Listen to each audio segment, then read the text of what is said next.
ಶ್ರೀಕೃಷ್ಣ ಹೇಳುತ್ತಾರೆ, ಯಾರಾದ್ರೂ ನಿಮ್ಮನ್ನು ಮೋಸಗೊಳಿಸಿದರೆ, ನಿಮಗೆ ನೋವು ನೀಡಿದರೆ, ಅದು ನಿಮ್ಮ ವಿಶ್ವಾಸ, ಸ್ವಾಭಿಮಾನ ಮತ್ತು ಭಾವನಾತ್ಮಕ ಸ್ಥಿತಿಯ ಮೇಲೆ ಪರಿಣಾಮ ಬೀರಬಹುದು. ಯಾರಾದರೂ ನಿಮ್ಮನ್ನು ಮೋಸಗೊಳಿಸಿದರೆ, ಅವರ ನಿಜವಾದ ಸ್ವರೂಪವನ್ನು ಗುರುತಿಸುವುದೇ ಅತ್ಯುತ್ತಮ ಪ್ರತಿಕ್ರಿಯೆ. ಇಂತಹ ಅನುಭವವು ನಿಮ್ಮ ಜೀವನವನ್ನು ಅನೇಕ ಬಾರಿ ಸವಾಲಾಗಿ ಪರಿವರ್ತಿಸಬಹುದು, ಆದರೆ ಇದನ್ನು ಒಂದು ಅವಕಾಶವಾಗಿ ನೋಡುವ ಅವಶ್ಯಕತೆ ಇದೆ. ಯಾವ ರೀತಿಯ ಜನರಿಂದ ನೀವು ಎಚ್ಚರಿಕೆಯಿಂದ ಇರಬೇಕು ಎಂಬುದನ್ನು ಇದು ನಿಮಗೆ ಕಲಿಯಲು ಅವಕಾಶ ನೀಡುತ್ತದೆ. ಪ್ರತಿಯೊಂದು ಮೋಸ ಮತ್ತು ವಂಚನೆಯ ಹಿಂದೆ ಒಂದು ಪಾಠ ಅಡಗಿದೆ.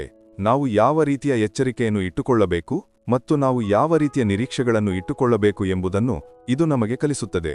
ಇದರಿಂದ ನೀವು ಭವಿಷ್ಯದಲ್ಲಿ ಉತ್ತಮ ನಿರ್ಧಾರಗಳನ್ನು ತೆಗೆದುಕೊಳ್ಳಲು ಮತ್ತು ನಿಮ್ಮೊಂದಿಗೆ ಮೋಸ ಮಾಡಬಹುದಾದ ಜನರಿಂದ ದೂರವಿರಲು ಸಾಧ್ಯವಾಗುತ್ತದೆ.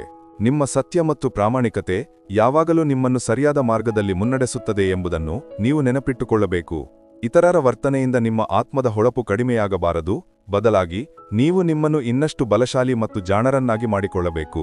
ಯಾರಿಗಾದರೂ ಸಮರ್ಪಣೆ ಮಾಡುವುದು ಕಷ್ಟವಲ್ಲ. ಕಷ್ಟವೆಂದರೆ ನಿಮ್ಮ ಸಮರ್ಪಣೆಯನ್ನು ಗೌರವಿಸುವ ವ್ಯಕ್ತಿಯನ್ನು ಹುಡುಕುವುದು. ದೇವರ ಮೇಲೆ ಅಷ್ಟು ನಂಬಿಕೆ ಇಡಿ. ನಿಮ್ಮ ಇಚ್ಛೆಯಂತೆ ಕೆಲಸವಾಗದಿದ್ದರೆ ಅದು ಅವನ ಇಚ್ಛೆ ಎಂದು ಅರ್ಥ ಮಾಡಿಕೊಳ್ಳಿ, ಮತ್ತು ನಿಮ್ಮ ಇಚ್ಛೆಯಂತೆ ಕೆಲಸವಾದರೆ ಅದು ಅವನ ಕೃಪೆ ಎಂದು ಅರ್ಥ ಮಾಡಿಕೊಳ್ಳಿ. ವಿಶ್ವಾಸವಿಡಿ, ನೀವು ಯಾರಿಗಾದರೂ ಒಳ್ಳೆಯದನ್ನು ಮಾಡಿದರೆ ಎಲ್ಲೋ ಒಂದು ಕಡೆ ನಿಮಗೆ ಒಳ್ಳೆಯದು ಖಂಡಿತವಾಗಿಯೂ ಆಗುತ್ತದೆ. ಯಾರು ಉತ್ತರ ನೀಡುತ್ತಿರಲಿಲ್ಲವೋ ಅವರ ನಮಸ್ಕಾರಗಳು ಬರಲು ಶುರುವಾದವು. ಸಮಯ ಬದಲಾದಾಗ ನನ್ನ ನಿಯಮದ ಮೇಲೆ ಕ್ರಮಗಳು ಜಾರಿಗೆ ಬಂದವು. ಇಂದಿನ ಕಾಲದಲ್ಲಿ ಮೋಹಮಾಯೆಯಲ್ಲಿ ಸಿಲುಕಿದವರನ್ನೇ ಸಂತವೆಂದು ಭಾವಿಸಿ ಪೂಜಿಸಲಾಗುತ್ತಿದೆ. ಈ ಜಗತ್ತಿನಲ್ಲಿ ಎಲ್ಲರಿಗೂ ಚಿಂತೆ ಕಾಡುತ್ತಿದೆ, ಆದರೆ ಯಾರು ಚಿಂತೆಯನ್ನೇ ತಿಂದುಬಿಡುತ್ತಾರೋ ಅವರೇ ನಿಜವಾದ ಫಕೀರ. ಯಾರು ಏನು ಮಾಡುತ್ತಿದ್ದಾರೆ, ಹೇಗೆ ಮಾಡುತ್ತಿದ್ದಾರೆ, ಏಕೆ ಮಾಡುತ್ತಿದ್ದಾರೆ ಎಂಬುದರಿಂದ ನೀವು ಎಷ್ಟು ದೂರವಿರುತ್ತೀರೋ ಅಷ್ಟು ಸಂತೋಷವಾಗಿರುತ್ತೀರಿ. ಕೆಟ್ಟ ಪರಿಸ್ಥಿತಿಯಲ್ಲಿ ಜಾರಿಕೊಳ್ಳದೆ ಮತ್ತು ಉತ್ತಮ ಪರಿಸ್ಥಿತಿಯಲ್ಲಿ ಹಾರಾಡದೇ ಇರುವ ಮನುಷ್ಯನೇ ಶ್ರೇಷ್ಠ.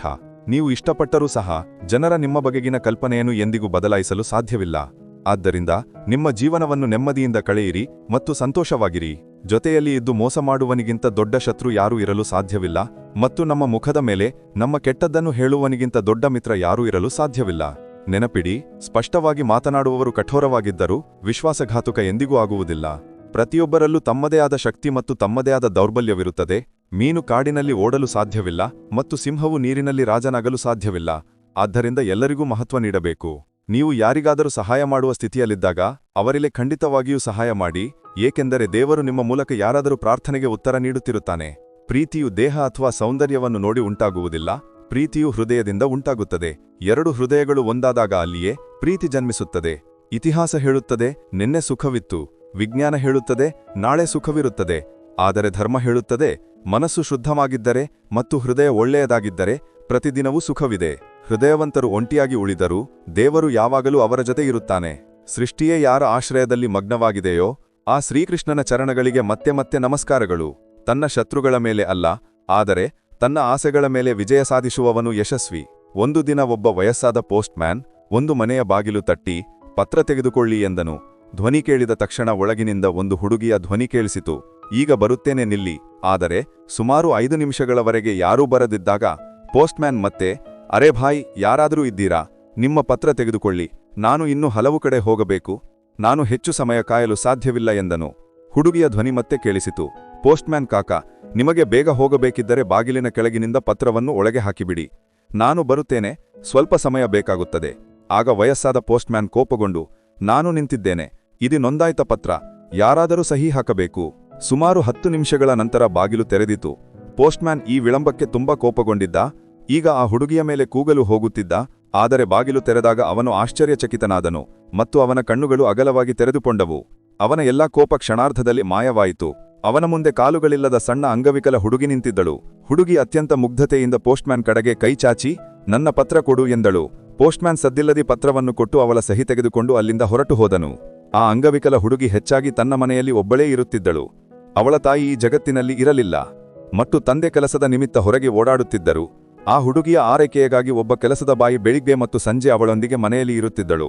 ಆದರೆ ಪರಿಸ್ಥಿತಿಗಳಿಂದಾಗಿ ಹಗಲಿನ ಸಮಯದಲ್ಲಿ ಅವಳು ತನ್ನ ಮನೆಯಲ್ಲಿ ಸಂಪೂರ್ಣವಾಗಿ ಒಬ್ಬಳೇ ಇರುತ್ತಿದ್ದಳು. ಸಮಯ ಕಳೆಯುತ್ತಾ ಹೋಯಿತು. 1 ಅಥವಾ 2 ತಿಂಗಳಿಗೊಮ್ಮೆ ಆ ಹುಡುಗಿಗೆ ಯಾವುದೇ ಪತ್ರ ಬಂದಾಗ ಪೋಸ್ಟ್ಮ್ಯಾನ್ ಒಂದು ಧ್ವನಿ ನೀಡುತ್ತಿದ್ದ, ಮತ್ತು ಆ ಹುಡುಗಿ ಬಾಗಿಲ ಬಳಿ ಬರುವವರೆಗೂ ಪೋಸ್ಟ್ಮ್ಯಾನ್ ಸಮಾಧಾನದಿಂದ ಬಾಗಿಲಿನಲ್ಲಿ ನಿಂತಿದ್ದನು. ನಿಧಾನವಾಗಿ ಅವರಿಬ್ಬರ ನಡುವೆ ಸೌಹಾರ್ದತೆ ಮತ್ತು ಭಾವನಾತ್ಮಕ ಒಡನಾಟ ಹೆಚ್ಚಾಯಿತು. ಒಂದು ದಿನ ಆ ಹುಡುಗಿ ಪೋಸ್ಟ್ಮ್ಯಾನ್ ಅನ್ನು ತುಂಬಾ ಗಮನವಿಟ್ಟು ನೋಡಿದಾಗ ಪೋಸ್ಟ್ಮ್ಯಾನ್ ಕಾಲುಗಳಲ್ಲಿ ಶೂಗಳಿಲ್ಲದೆ ಇರುವುದು ಕಂಡುಬಂದಿತು. ಅವನು ಯಾವಾಗಲೂ ಬರಿಗಣ್ಣಿನಲ್ಲಿ ಪತ್ರಗಳನ್ನು ನೀಡಲು ಬರುತ್ತಿದ್ದನು. ಮಳೆಗಾಲ ಬಂದಿತು. ಒಂದು ದಿನ ಪೋಸ್ಟ್ಮ್ಯಾನ್ ಪತ್ರಗಳನ್ನು ಕೊಟ್ಟು ಹೋದ ನಂತರ ಆ ಹುಡುಗಿ ಪೋಸ್ಟ್ಮ್ಯಾನ್ ಪಾದಗಳ ಗುರುತುಗಳು ಒದ್ದೆ ಮಣ್ಣಿನಲ್ಲಿ ಮೂಡಿದ ಜಾಗದಲ್ಲಿ ಕಾಗದವನ್ನು ಇಟ್ಟು ಆ ಪಾದಗಳ ಚಿತ್ರವನ್ನು ತೆಗೆದುಕೊಂಡಳು. ಮರುದಿನ ಅವಳು ತನ್ನ ಮನೆಯಲ್ಲಿ ಕೆಲಸ ಮಾಡುವ ಬಾಯಿಯಿಂದ ಆ ಅಳತೆಯ ಶೂಗಳನ್ನು ತರಿಸಿಕೊಂಡು ಮನೆಯಲ್ಲಿ ಇಟ್ಟುಕೊಂಡಳು. ದೀಪಾವಳಿ ಬರಲಿತ್ತು. ಅದಕ್ಕಿಂತ ಮುಂಚೆ ಪೋಸ್ಟ್ಮ್ಯಾನ್ ಎಲ್ಲ ನೆರೆಹಾವರಿಯವರಿಂದ ಹಬ್ಬದ ಉಡುಗೊರೆಗಳನ್ನು ಕೇಳಿದನು. ಆದರೆ ಸಣ್ಣ ಹುಡುಗಿಯ ಬಗ್ಗೆ ಅವನು ಮಗುವಿನಿಂದ ಏನು ಉಡುಗೊರೆ ಕೇಳುವುದು ಎಂದು ಯೋಚಿಸಿದನು. ಆದರೆ ಬೀದಿಗೆ ಬಂದಿದ್ದರಿಂದ ಅವಳನ್ನು ಭೇಟಿಯಾಲಿ ಹೋಗುವೆನು ಎಂದು ಹೇಳಿದನು. ಜೊತೆಗೆ ಪೋಸ್ಟ್ಮ್ಯಾನ್ ಹಬ್ಬದ ಸಮಯದಲ್ಲಿ ಸಣ್ಣ ಮಗುವನ್ನು ಬರಿಕೈಯಲ್ಲಿ ಭೇಟಿಯಾಗುವುದು ಸರಿಯಿಲ್ಲ ಎಂದು ಯೋಚಿಸತೊಡಗಿದನು. ತುಂಬಾ ಯೋಚಿಸಿ ಅವನು ಹುಡುಗಿಗಾಗಿ 20 ರೂಪಾಯಿ ಚಾಕ್ಲೇಟ್ಸ್ಗಳನ್ನು ಖರೀದಿಸಿದನು. ನಂತರ ಅವನು ಹುಡುಗಿಯ ಮನೆಯ ಬಾಗಿಲು ತಟ್ಟಿ ಒಳಗಿನಿಂದ ಯಾರು ಎಂಬ ಧ್ವನಿ ಬಂದಾಗ ಪೋಸ್ಟ್ಮ್ಯಾನ್ ಹಾನು ಗುಡಿಯ ನಿನ್ನ ಪೋಸ್ಟ್ಮ್ಯಾನ್ ಕಾಕ ಎಂದು ಪ್ರತ್ಯುತ್ತರಿಸಿದನು. ಹುಡುಗಿ ಬಾಗಿಲು ತೆರೆದಾಗ ವಯಸ್ಸಾದ ಪೋಸ್ಟ್ಮ್ಯಾನ್ ಅವಳಿಗೆ ಚಾಕ್ಲೇಟ್ ಕೊಟ್ಟು ತೆಗೆದುಕೊಳ್ಳು ಮಗಳೇ ನಿನ್ನ ಬಡ ಕಾಕನ ಕಡೆಯಿಂದ ಎಂದನು. ಹುಡುಗಿ ತುಂಬಾ ಸಂತೋಷಪಟ್ಟಳು ಮತ್ತು ಪೋಸ್ಟ್ಮ್ಯಾನ್ ಅನ್ನು ಸ್ವಲ್ಪ ಸಮಯ ಅಲ್ಲಿಯೇ ಕಾಯಲು ಹೇಳಿದಳು. ನಂತರ ಅವಳು ತನ್ನ ಮನೆಯ ಒಂದು ಕೋಣೆಯಿಂದ ದೊಡ್ಡ ಪೆಟ್ಟಿಗೆಯನ್ನು ತಂದು ಅದನ್ನು ಪೋಸ್ಟ್ಮ್ಯಾನ್ ಕೈಯಲ್ಲಿ ಕೊಡುತ್ತಾ, ಕಾಕ ನನ್ನ ಕಡೆಯಿಂದ ದೀಪಾವಳಿಗೆ ನಿಮಗೆ ಈ ಕೊಡುಗೆ. ಪೆಟ್ಟಿಗೆಯನ್ನು ನೋಡಿ ಪೋಸ್ಟ್ಮ್ಯಾನ್ ತುಂಬಾ ಆಶ್ಚರ್ಯಚಕಿತನಾದನು.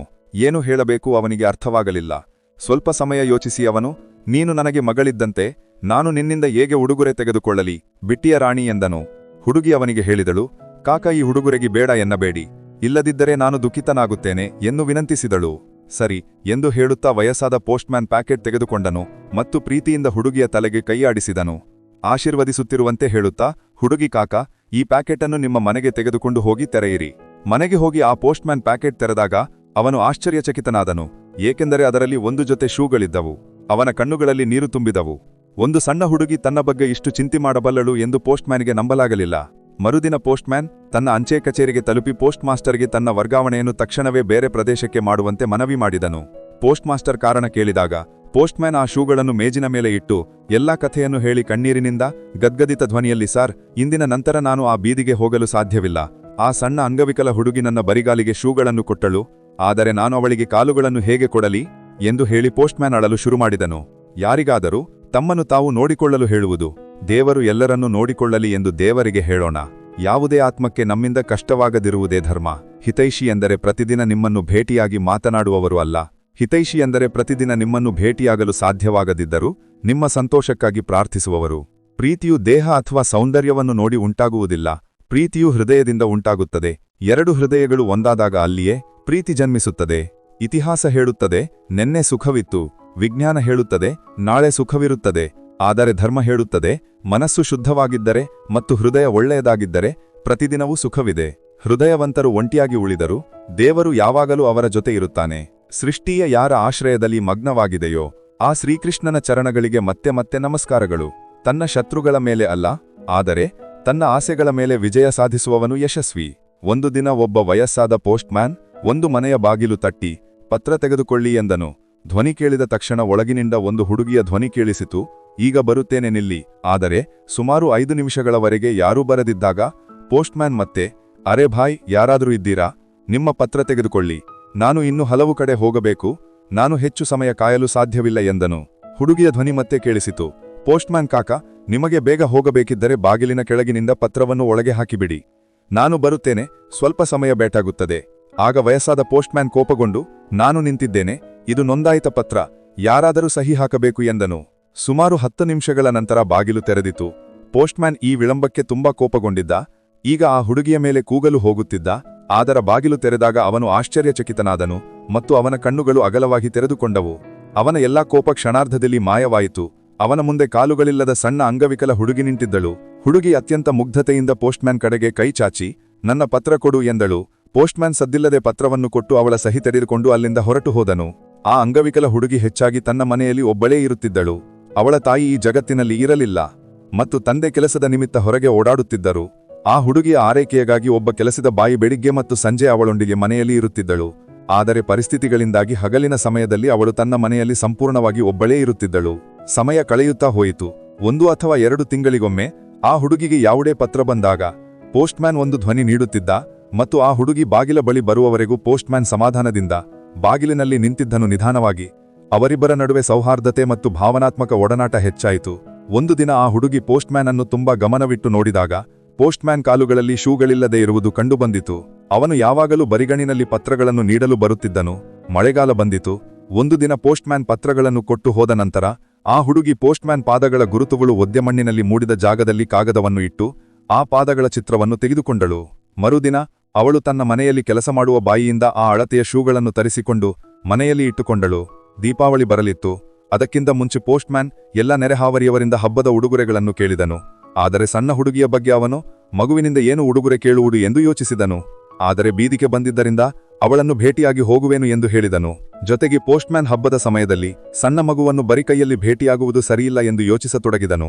ತುಂಬಾ ಯೋಚಿಸಿ ಅವನು ಹುಡುಗಿಗಾಗಿ 20 ರೂಪಾಯಿ ಚಾಕ್ಲೇಟ್ಸ್ಗಳನ್ನು ಖರೀದಿಸಿದನು. ನಂತರ ಅವನು ಹುಡುಗಿಯ ಮನೆಯ ಬಾಗಿಲು ತಟ್ಟಿ ಒಳಗಿನಿಂದ ಯಾರು ಎಂಬ ಧ್ವನಿ ಬಂದಾಗ, ಪೋಸ್ಟ್ಮ್ಯಾನ್, ನಾನು ಗುಡಿಯಾ, ನಿನ್ನ ಪೋಸ್ಟ್ಮ್ಯಾನ್ ಕಾಕ ಎಂದು ಪ್ರತ್ಯುತ್ತರಿಸಿದನು. ಹುಡುಗಿ ಬಾಗಿಲು ತೆರೆದಾಗ ವಯಸ್ಸಾದ ಪೋಸ್ಟ್ಮ್ಯಾನ್ ಅವಳಿಗೆ ಚಾಕ್ಲೇಟ್ ಕೊಟ್ಟು, ತೆಗೆದುಕೊಳ್ಳು ಮಗಳೇ, ನಿನ್ನ ಬಡ ಕಾಕನ ಕಡೆಯಿಂದ ಎಂದನು. ಹುಡುಗಿ ತುಂಬಾ ಸಂತೋಷಪಟ್ಟಳು ಮತ್ತು ಪೋಸ್ಟ್ಮ್ಯಾನ್ ಅನ್ನು ಸ್ವಲ್ಪ ಸಮಯ ಅಲ್ಲಿಯೇ ಕಾಯಲು ಹೇಳಿದಳು. ನಂತರ ಅವಳು ತನ್ನ ಮನೆಯ ಒಂದು ಕೋಣೆಯಿಂದ ದೊಡ್ಡ ಪೆಟ್ಟಿಗೆಯನ್ನು ತಂದು ಅದನ್ನು ಪೋಸ್ಟ್ಮ್ಯಾನ್ ಕೈಯಲ್ಲಿ ಕೊಡುತ್ತಾ, ಕಾಕ, ನನ್ನ ಕಡೆಯಿಂದ ದೀಪಾವಳಿಗೆ ನಿಮಗೆ ಈ ಕೊಡುಗೆ ಎಂದಳು. ಪೆಟ್ಟಿಗೆಯನ್ನು ನೋಡಿ ಪೋಸ್ಟ್ಮ್ಯಾನ್ ತುಂಬಾ ಆಶ್ಚರ್ಯಪಟ್ಟನು. ಏನು ಹೇಳಬೇಕೆಂದು ಅವನಿಗೆ ಅರ್ಥವಾಗಲಿಲ್ಲ. ಸ್ವಲ್ಪ ಸಮಯ ಯೋಚಿಸಿ ಅವನು, ನೀನು ನನಗೆ ಮಗಳಿದ್ದಂತೆ, ನಾನು ನಿನ್ನಿಂದ ಹೇಗೆ ಉಡುಗೊರೆ ತೆಗೆದುಕೊಳ್ಳಲಿ ಬಿಟಿಯಾ ರಾಣಿ ಎಂದನು. ಹುಡುಗಿ ಅವನಿಗೆ, ಕಾಕ, ನನ್ನ ಈ ಉಡುಗೊರೆಗೆ ಬೇಡ ಎನ್ನಬೇಡಿ, ಇಲ್ಲದಿದ್ದರೆ ನಾನು ದುಃಖಿತಳಾಗುತ್ತೇನೆ ಎಂದು ವಿನಂತಿಸಿದಳು. ಸರಿ ಎಂದು ಹೇಳುತ್ತಾ ವಯಸ್ಸಾದ ಪೋಸ್ಟ್ಮ್ಯಾನ್ ಪ್ಯಾಕೆಟ್ ತೆಗೆದುಕೊಂಡನು ಮತ್ತು ಪ್ರೀತಿಯಿಂದ ಹುಡುಗಿಯ ತಲೆಗೆ ಕೈಯಾಡಿಸಿದನು, ಆಶೀರ್ವದಿಸುತ್ತಿರುವಂತೆ. ಹುಡುಗಿ, ಕಾಕ, ಈ ಪ್ಯಾಕೆಟ್ ಅನ್ನು ನಿಮ್ಮ ಮನೆಗೆ ತೆಗೆದುಕೊಂಡು ಹೋಗಿ ತೆರೆಯಿರಿ. ಮನೆಗೆ ಹೋಗಿ ಆ ಪೋಸ್ಟ್ಮ್ಯಾನ್ ಪ್ಯಾಕೆಟ್ ತೆರೆದಾಗ ಅವನು ಆಶ್ಚರ್ಯಚಕಿತನಾದನು, ಏಕೆಂದರೆ ಅದರಲ್ಲಿ ಒಂದು ಜೊತೆ ಶೂಗಳಿದ್ದವು. ಅವನ ಕಣ್ಣುಗಳಲ್ಲಿ ನೀರು ತುಂಬಿತು. ಒಂದು ಸಣ್ಣ ಹುಡುಗಿ ತನ್ನ ಬಗ್ಗೆ ಇಷ್ಟು ಚಿಂತೆ ಮಾಡಬಲ್ಲಳು ಎಂದು ಪೋಸ್ಟ್ಮ್ಯಾನ್ಗೆ ನಂಬಲಾಗಲಿಲ್ಲ. ಮರುದಿನ ಪೋಸ್ಟ್ಮ್ಯಾನ್ ತನ್ನ ಅಂಚೆ ಕಚೇರಿಗೆ ತಲುಪಿ ಪೋಸ್ಟ್ ಮಾಸ್ಟರ್ಗೆ ತನ್ನ ವರ್ಗಾವಣೆಯನ್ನು ತಕ್ಷಣವೇ ಬೇರೆ ಪ್ರದೇಶಕ್ಕೆ ಮಾಡುವಂತೆ ಮನವಿ ಮಾಡಿದನು. ಪೋಸ್ಟ್ ಮಾಸ್ಟರ್ ಕಾರಣ ಕೇಳಿದಾಗ ಪೋಸ್ಟ್ಮ್ಯಾನ್ ಆ ಶೂಗಳನ್ನು ಮೇಜಿನ ಮೇಲೆ ಇಟ್ಟು ಎಲ್ಲಾ ಕಥೆಯನ್ನು ಹೇಳಿದನು ಮತ್ತು ಕಣ್ಣೀರಿನಿಂದ ಗದ್ಗದಿದ ಧ್ವನಿಯಲ್ಲಿ, ಸರ್, ಇಂದಿನ ನಂತರ ನಾನು ಆ ಬೀದಿಗೆ ಹೋಗಲು ಸಾಧ್ಯವಿಲ್ಲ. ಆ ಸಣ್ಣ ಅಂಗವಿಕಲ ಹುಡುಗಿ ನನ್ನ ಬರಿಗಾಲಿಗೆ ಶೂಗಳನ್ನು ಕೊಟ್ಟಳು, ಆದರೆ ನಾನು ಅವಳಿಗೆ ಕಾಲುಗಳನ್ನು ಹೇಗೆ ಕೊಡಲಿ ಎಂದನು. ಇಷ್ಟು ಹೇಳಿ ಪೋಸ್ಟ್ಮ್ಯಾನ್ ಅಳಲು ಶುರು ಮಾಡಿದನು. ಯಾರಿಗಾದರೂ ತಮ್ಮನ್ನು ತಾವು ನೋಡಿಕೊಳ್ಳಲು ಹೇಳುವುದು. ದೇವರು ಎಲ್ಲರನ್ನೂ ನೋಡಿಕೊಳ್ಳಲಿ ಎಂದು ದೇವರಿಗೆ ಹೇಳೋಣ. ಯಾವುದೇ ಆತ್ಮಕ್ಕೆ ನಮ್ಮಿಂದ ಕಷ್ಟವಾಗದಿರುವುದೇ ಧರ್ಮ. ಹಿತೈಷಿ ಎಂದರೆ ಪ್ರತಿದಿನ ನಿಮ್ಮನ್ನು ಭೇಟಿಯಾಗುವವರು ಮತ್ತು ಮಾತನಾಡುವವರಲ್ಲ. ಹಿತೈಷಿ ಎಂದರೆ ಪ್ರತಿದಿನ ನಿಮ್ಮನ್ನು ಭೇಟಿಯಾಗಲು ಸಾಧ್ಯವಾಗದಿದ್ದರೂ ಸಹ ನಿಮ್ಮ ಸಂತೋಷಕ್ಕಾಗಿ ಪ್ರಾರ್ಥಿಸುವವರು. ಪ್ರೀತಿಯು ದೇಹ ಅಥವಾ ಸೌಂದರ್ಯವನ್ನು ನೋಡಿ ಉಂಟಾಗುವುದಿಲ್ಲ. ಪ್ರೀತಿಯು ಹೃದಯದಿಂದ ಉಂಟಾಗುತ್ತದೆ. ಅಲ್ಲಿ 2 ಹೃದಯಗಳು ಒಂದಾದಾಗ ಪ್ರೀತಿ ಜನ್ಮ ತಾಳುತ್ತದೆ. ನನ್ನ ದೇವರು ಹೇಳುತ್ತಾನೆ, ಬಂದೆ, ಜೀವನದ ಬಗ್ಗೆ ಅಷ್ಟು ಯೋಚಿಸಬೇಡ. ನಾನು ಈ ಜೀವನವನ್ನು ಕೊಟ್ಟಿರುವಾಗ ನಿನ್ನ ಬಗ್ಗೆ ಏನಾದರೂ ಯೋಚಿಸಿರಲೇಬೇಕು. ಆತ್ಮೀಯತೆಗಾಗಿ ಯಾರನ್ನಾದರೂ ತನ್ನವರನ್ನಾಗಿ ಮಾಡಿಕೊಳ್ಳುವುದು ಅನಿವಾರ್ಯವಲ್ಲ. ಯಾರಿಂದ ಆತ್ಮೀಯತೆ ಸಿಗುತ್ತದೆಯೋ ಅವರೇ ತನ್ನವರು. ಜನರು ಎಷ್ಟು ಸುಲಭವಾಗಿ ರಾತ್ರಿ ಹೋಯಿತು ಮಾತು ಹೋಯಿತು ಎಂದು ಹೇಳುತ್ತಾರೆ. ಹೃದಯಕ್ಕೆ ನೋವಾಗುವ ಮಾತುಗಳನ್ನು ಅಳಿಸಲು ರಾತ್ರಿಯಲ್ಲ, ಜೀವನವೇ ಚಿಕ್ಕದಾಗುತ್ತದೆ ಎಂದು ಅವರಿಗೆ ಯಾರು ಹೇಳಬೇಕು? ಸಾಹಬ್, ಆಶೀರ್ವಾದಗಳನ್ನು ಸಂಗ್ರಹಿಸಲು ಶುರುಮಾಡಿ. ಸುದ್ದಿ ಖಚಿತವಾಗಿದೆ, ಸಂಪತ್ತು ಮತ್ತು ಕೀರ್ತಿ ಜೊತೆಯಲ್ಲಿ ಬರುವುದಿಲ್ಲ. ಜಗತ್ತಿನಲ್ಲಿ ಸುಮಾರು 800 ರೀತಿಯ ಆಟಗಳನ್ನು ಆಡಲಾಗುತ್ತದೆ, ಆದರೆ ಭಾವನೆಗಳೊಂದಿಗೆ ಆಡುವುದು ಜನರ ಅತ್ಯಂತ ಪ್ರಿಯವಾದ ಆಟ. ನಿಮ್ಮ ಇರುವಿಕೆಗೆ ಯಾವುದೇ ಅರ್ಥವಿಲ್ಲದ ಸಂಬಂಧಗಳಿಂದ ನಗುತ್ತಾ ಹೊರಬರುವುದೇ ಉತ್ತಮ. ಜನರು ಇತರರನ್ನು ದುಃಖಿತರನ್ನಾಗಿ ಮಾಡಿ ತಾವೇ ಹೇಗೆ ಸಂತೋಷವಾಗಿರುತ್ತಾರೆಂದು ಗೊತ್ತಿಲ್ಲ. ಜೀವನ ನನಗೆ ಒಂದು ವಿಷಯವನ್ನು ಕಲಿಸಿದೆ: ತನ್ನಲ್ಲೇ ಸಂತೋಷವಾಗಿರುವುದು ಮತ್ತು ಯಾರಿಂದಲೂ ಯಾವುದೇ ನಿರೀಕ್ಷೆಗಳನ್ನು ಇಟ್ಟುಕೊಳ್ಳದಿರುವುದು. ಮುಖಶುದ್ಧ, ಹೃದಯದಲ್ಲಿ ಕಳಂಕ, ಬಾಯಿಯಲ್ಲಿ ಮರ್ಯಾದೆ, ಬೆನ್ನು ಹಿಂದೆ ಸರ್ಪ, ಇದೇ ಜಗತ್ತಿನ ಪದ್ಧತಿ. 2 ವಿಷಯಗಳು ಮನುಷ್ಯನನ್ನು ತನ್ನವರಿಂದ ದೂರ ಮಾಡುತ್ತವೆ. ಒಂದು ಅವನ ಅಹಂಕಾರ, ಮತ್ತೊಂದು ಅವನ ಭ್ರಮೆ. ಯಾರನ್ನಾದರೂ ದೂಷಿಸುವುದರಿಂದ ನಿಮ್ಮ ಪಾತ್ರವು ಹೊರಬರುತ್ತದೆ, ಆ ವ್ಯಕ್ತಿಯ ಪಾತ್ರವಲ್ಲ. ಜನರು ಎಷ್ಟು ವಿಚಿತ್ರ! ತಪ್ಪು ಎಂದು ಸಾಬೀತಾದಾಗ ಕ್ಷಮೆಯಾಚಿಸುವುದಿಲ್ಲ, ಬದಲಿಗೆ ನಿಮ್ಮನ್ನು ತಪ್ಪು ಎಂದು ಸಾಬೀತುಪಡಿಸಲು ತಮ್ಮ ಎಲ್ಲಾ ಶಕ್ತಿಯನ್ನು ಹಾಕುತ್ತಾರೆ. ನಗುವಿಗೆ ಬೆಲೆಯಿಲ್ಲ, ಸಂಬಂಧಗಳಿಗೆ ತೂಕವಿಲ್ಲ.